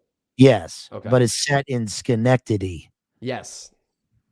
Good little wordplay. I guarantee you that was how he came up with the play. Like he's thought of one word and he was like, all right, I'm going to build from there. You should watch that movie. I think I love that film. It's a lot to watch, but I think it's a great film. Well, it has what's her name? Emily. Who's the name of the lady in it? She's an English actress. She's really good. Not Emily Blunt. Emily. You guys, what's the name of the other? No, she was in The Boxer with Daniel Day-Lewis and the Cellist movie. How do I know these movies, dude? Emily. Any film that doesn't have Michael Caine in it. Have you seen Get Carter? Does it have Michael Caine? Yes. It's like I didn't mean to blow the bloody doors off. He says he's like a hitman on revenge mission.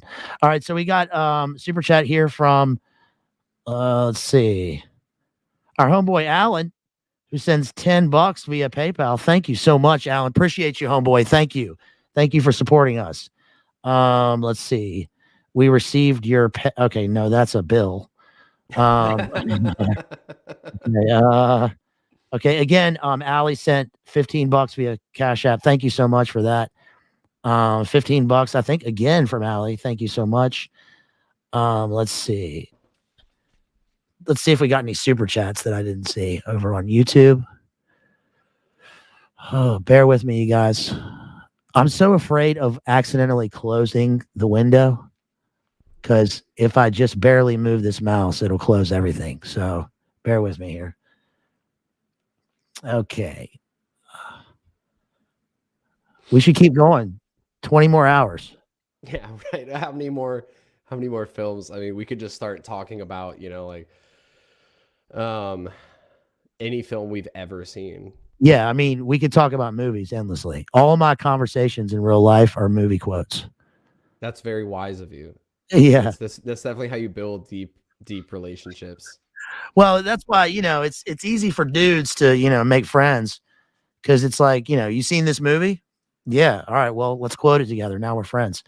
Whereas like, well, I'm not going to criticize ladies and how they make friends. Well, like the proper ladies just tear down other people's plays and then callously tell someone that they're a talentless actor and that they're going to ruin their career. And those are the ladies that, the good ladies like you've established. Right, like when they're like, "I love your dress. Gosh, I used to fit in that, but now it's too big for me." Right? So it's always like a backhanded The Regina Georges. right. Whereas dudes are like, "Hey, nice tie." "Oh, thanks, man. Now we're best friends." Yeah. Um, You want to come to my wedding? yeah. Have you seen that movie uh with oh my god, Ben Stiller? Is it no, it's not Ben Stiller. It's the other dude that's like him. And okay, I'm not helping here. They become best friends and they go to Rush concerts. Oh yeah, yeah, yeah. Jason It's Paul Segel Rudd and Paul Rudd. and I Jason love Segel. you, man, or something. I Is love it? you, man. That's a funny Yeah, movie. Yeah. yeah, that's a pretty good movie. Forgetting Sarah Marshall's another funny one too. Yeah, that one's good. What's his face is good in that. Russell. Oh, Russell Brand. Yeah. God, I can't think of anybody's name. All right, Andrew Turner sent $5 with 4 stars. Thank you so much, Andrew. Let's 4 out see. of 3 stars. Let's go. Yeah, let's go. Well, let's say it was 4 out of 4. Right?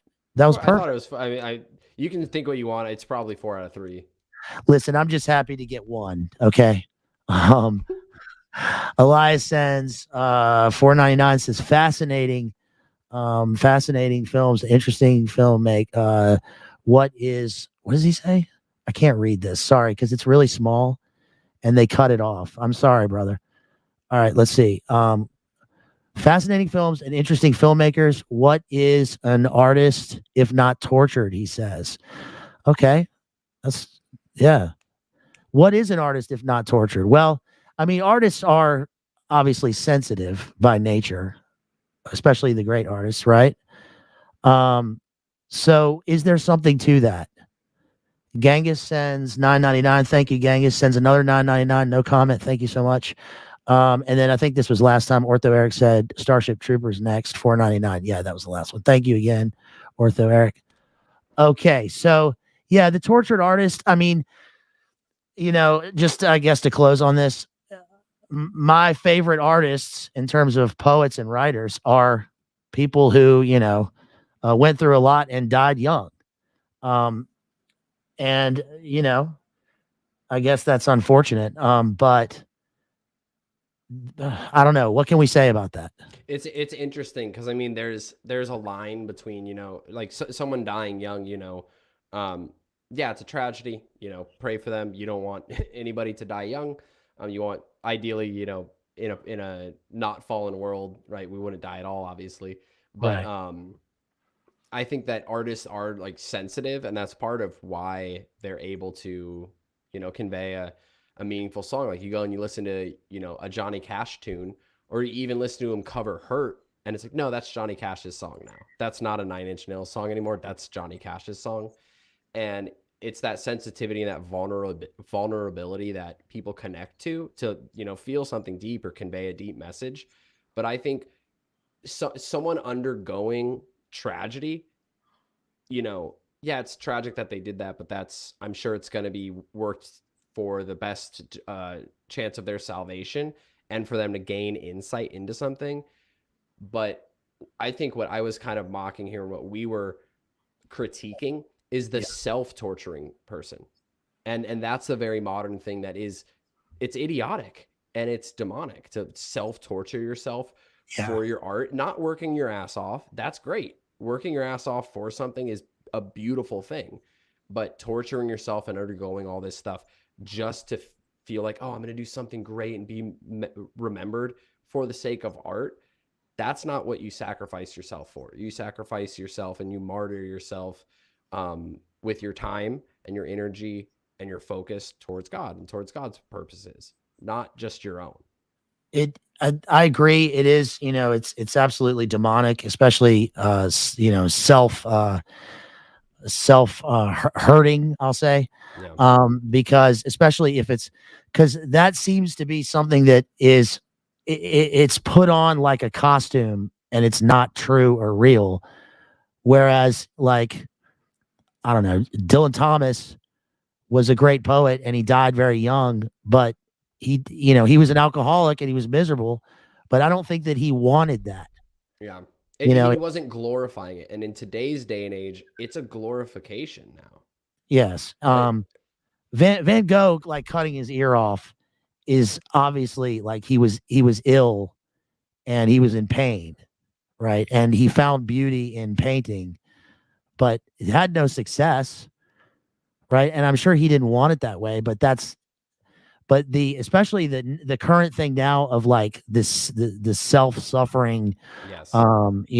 like it's a like performance art is just absolutely demonic, It's especially. self-indulgent, and it's and like you said, Van Gogh like cutting his ear off.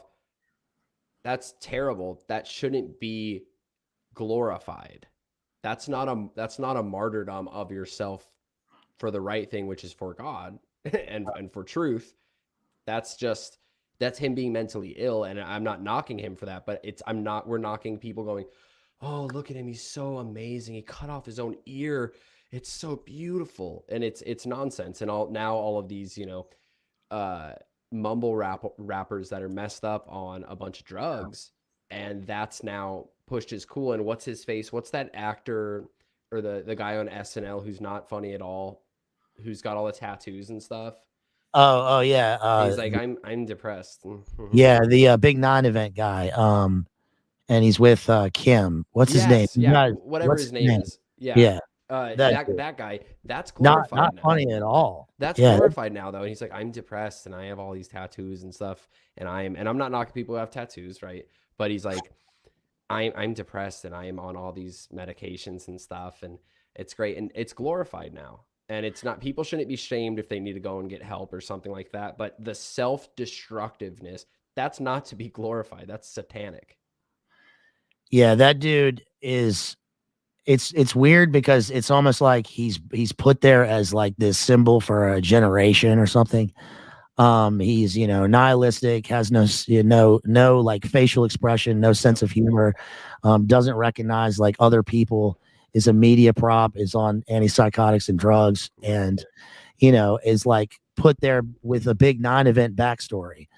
And that may all be true, but like it is very sad. Yeah. One of my friends brought up, had I seen the documentary with the dude, Jonah Hill, that actor Jonah Hill? He's got some documentary about like his journey through psychiatry or something with his therapist. Yeah, I heard about that. Yeah. And I was like, no, I have not seen that. And I it's not that I wouldn't see it because I watch all kinds of stuff, but to me, it's just like we've seen this so many times. I get it. Like if, in my opinion, if you were really seeking, true help, if you were in pain, then you wouldn't like have a film crew making a documentary about your pain and then sharing your process. To me, it's just obviously self-indulgent and like, it's very strange. It's ill, right? It's just illness. And it looks like Brian Patezold just gave you another super chat.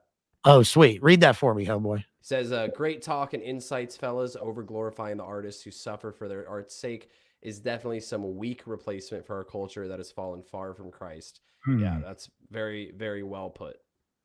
Great point, buddy. Thank you for that super chat. Really appreciate it. See, I don't know how to read, so I had to get it. I don't know how to read, dude. Come on. Yeah, the letters are just symbols to me. They're just like, letters are platonic, and I'm not a Platonist. Right. Good point. All right. So that's about all we got for you. We've been going for like 4 hours here. Thank you so much for coming by and being generous with so much time for us. This was awesome. You're a high IQ dude and an artist. So it's like two totally different things that merged into one conversation. And I really appreciate that because it's rare. It's rare to, be able to dive deep into something in a meaningful way. So I really appreciate you coming by. Yeah, thank you so much for having me on. If you guys want to, got an Instagram. It's just at Chase Haggard Music. Towards the end of the year, I'll be releasing a bunch of old music and then going from there. So again, thank you so much for having me on. Awesome. Yeah, and everybody check out Chase's song with was it T0RTURED? Didn't you do a song with him? Oh yeah, I played some guitar on a song for T0RTURED. Yeah. Yeah, that's T0RTURED. That was a fun one. Yeah. That song rules. Yeah. All right, y'all. Thank you so much. Appreciate you. If you want to support us, you can send in super chats anytime. Please share the stream, and we'll see you next time. Peace.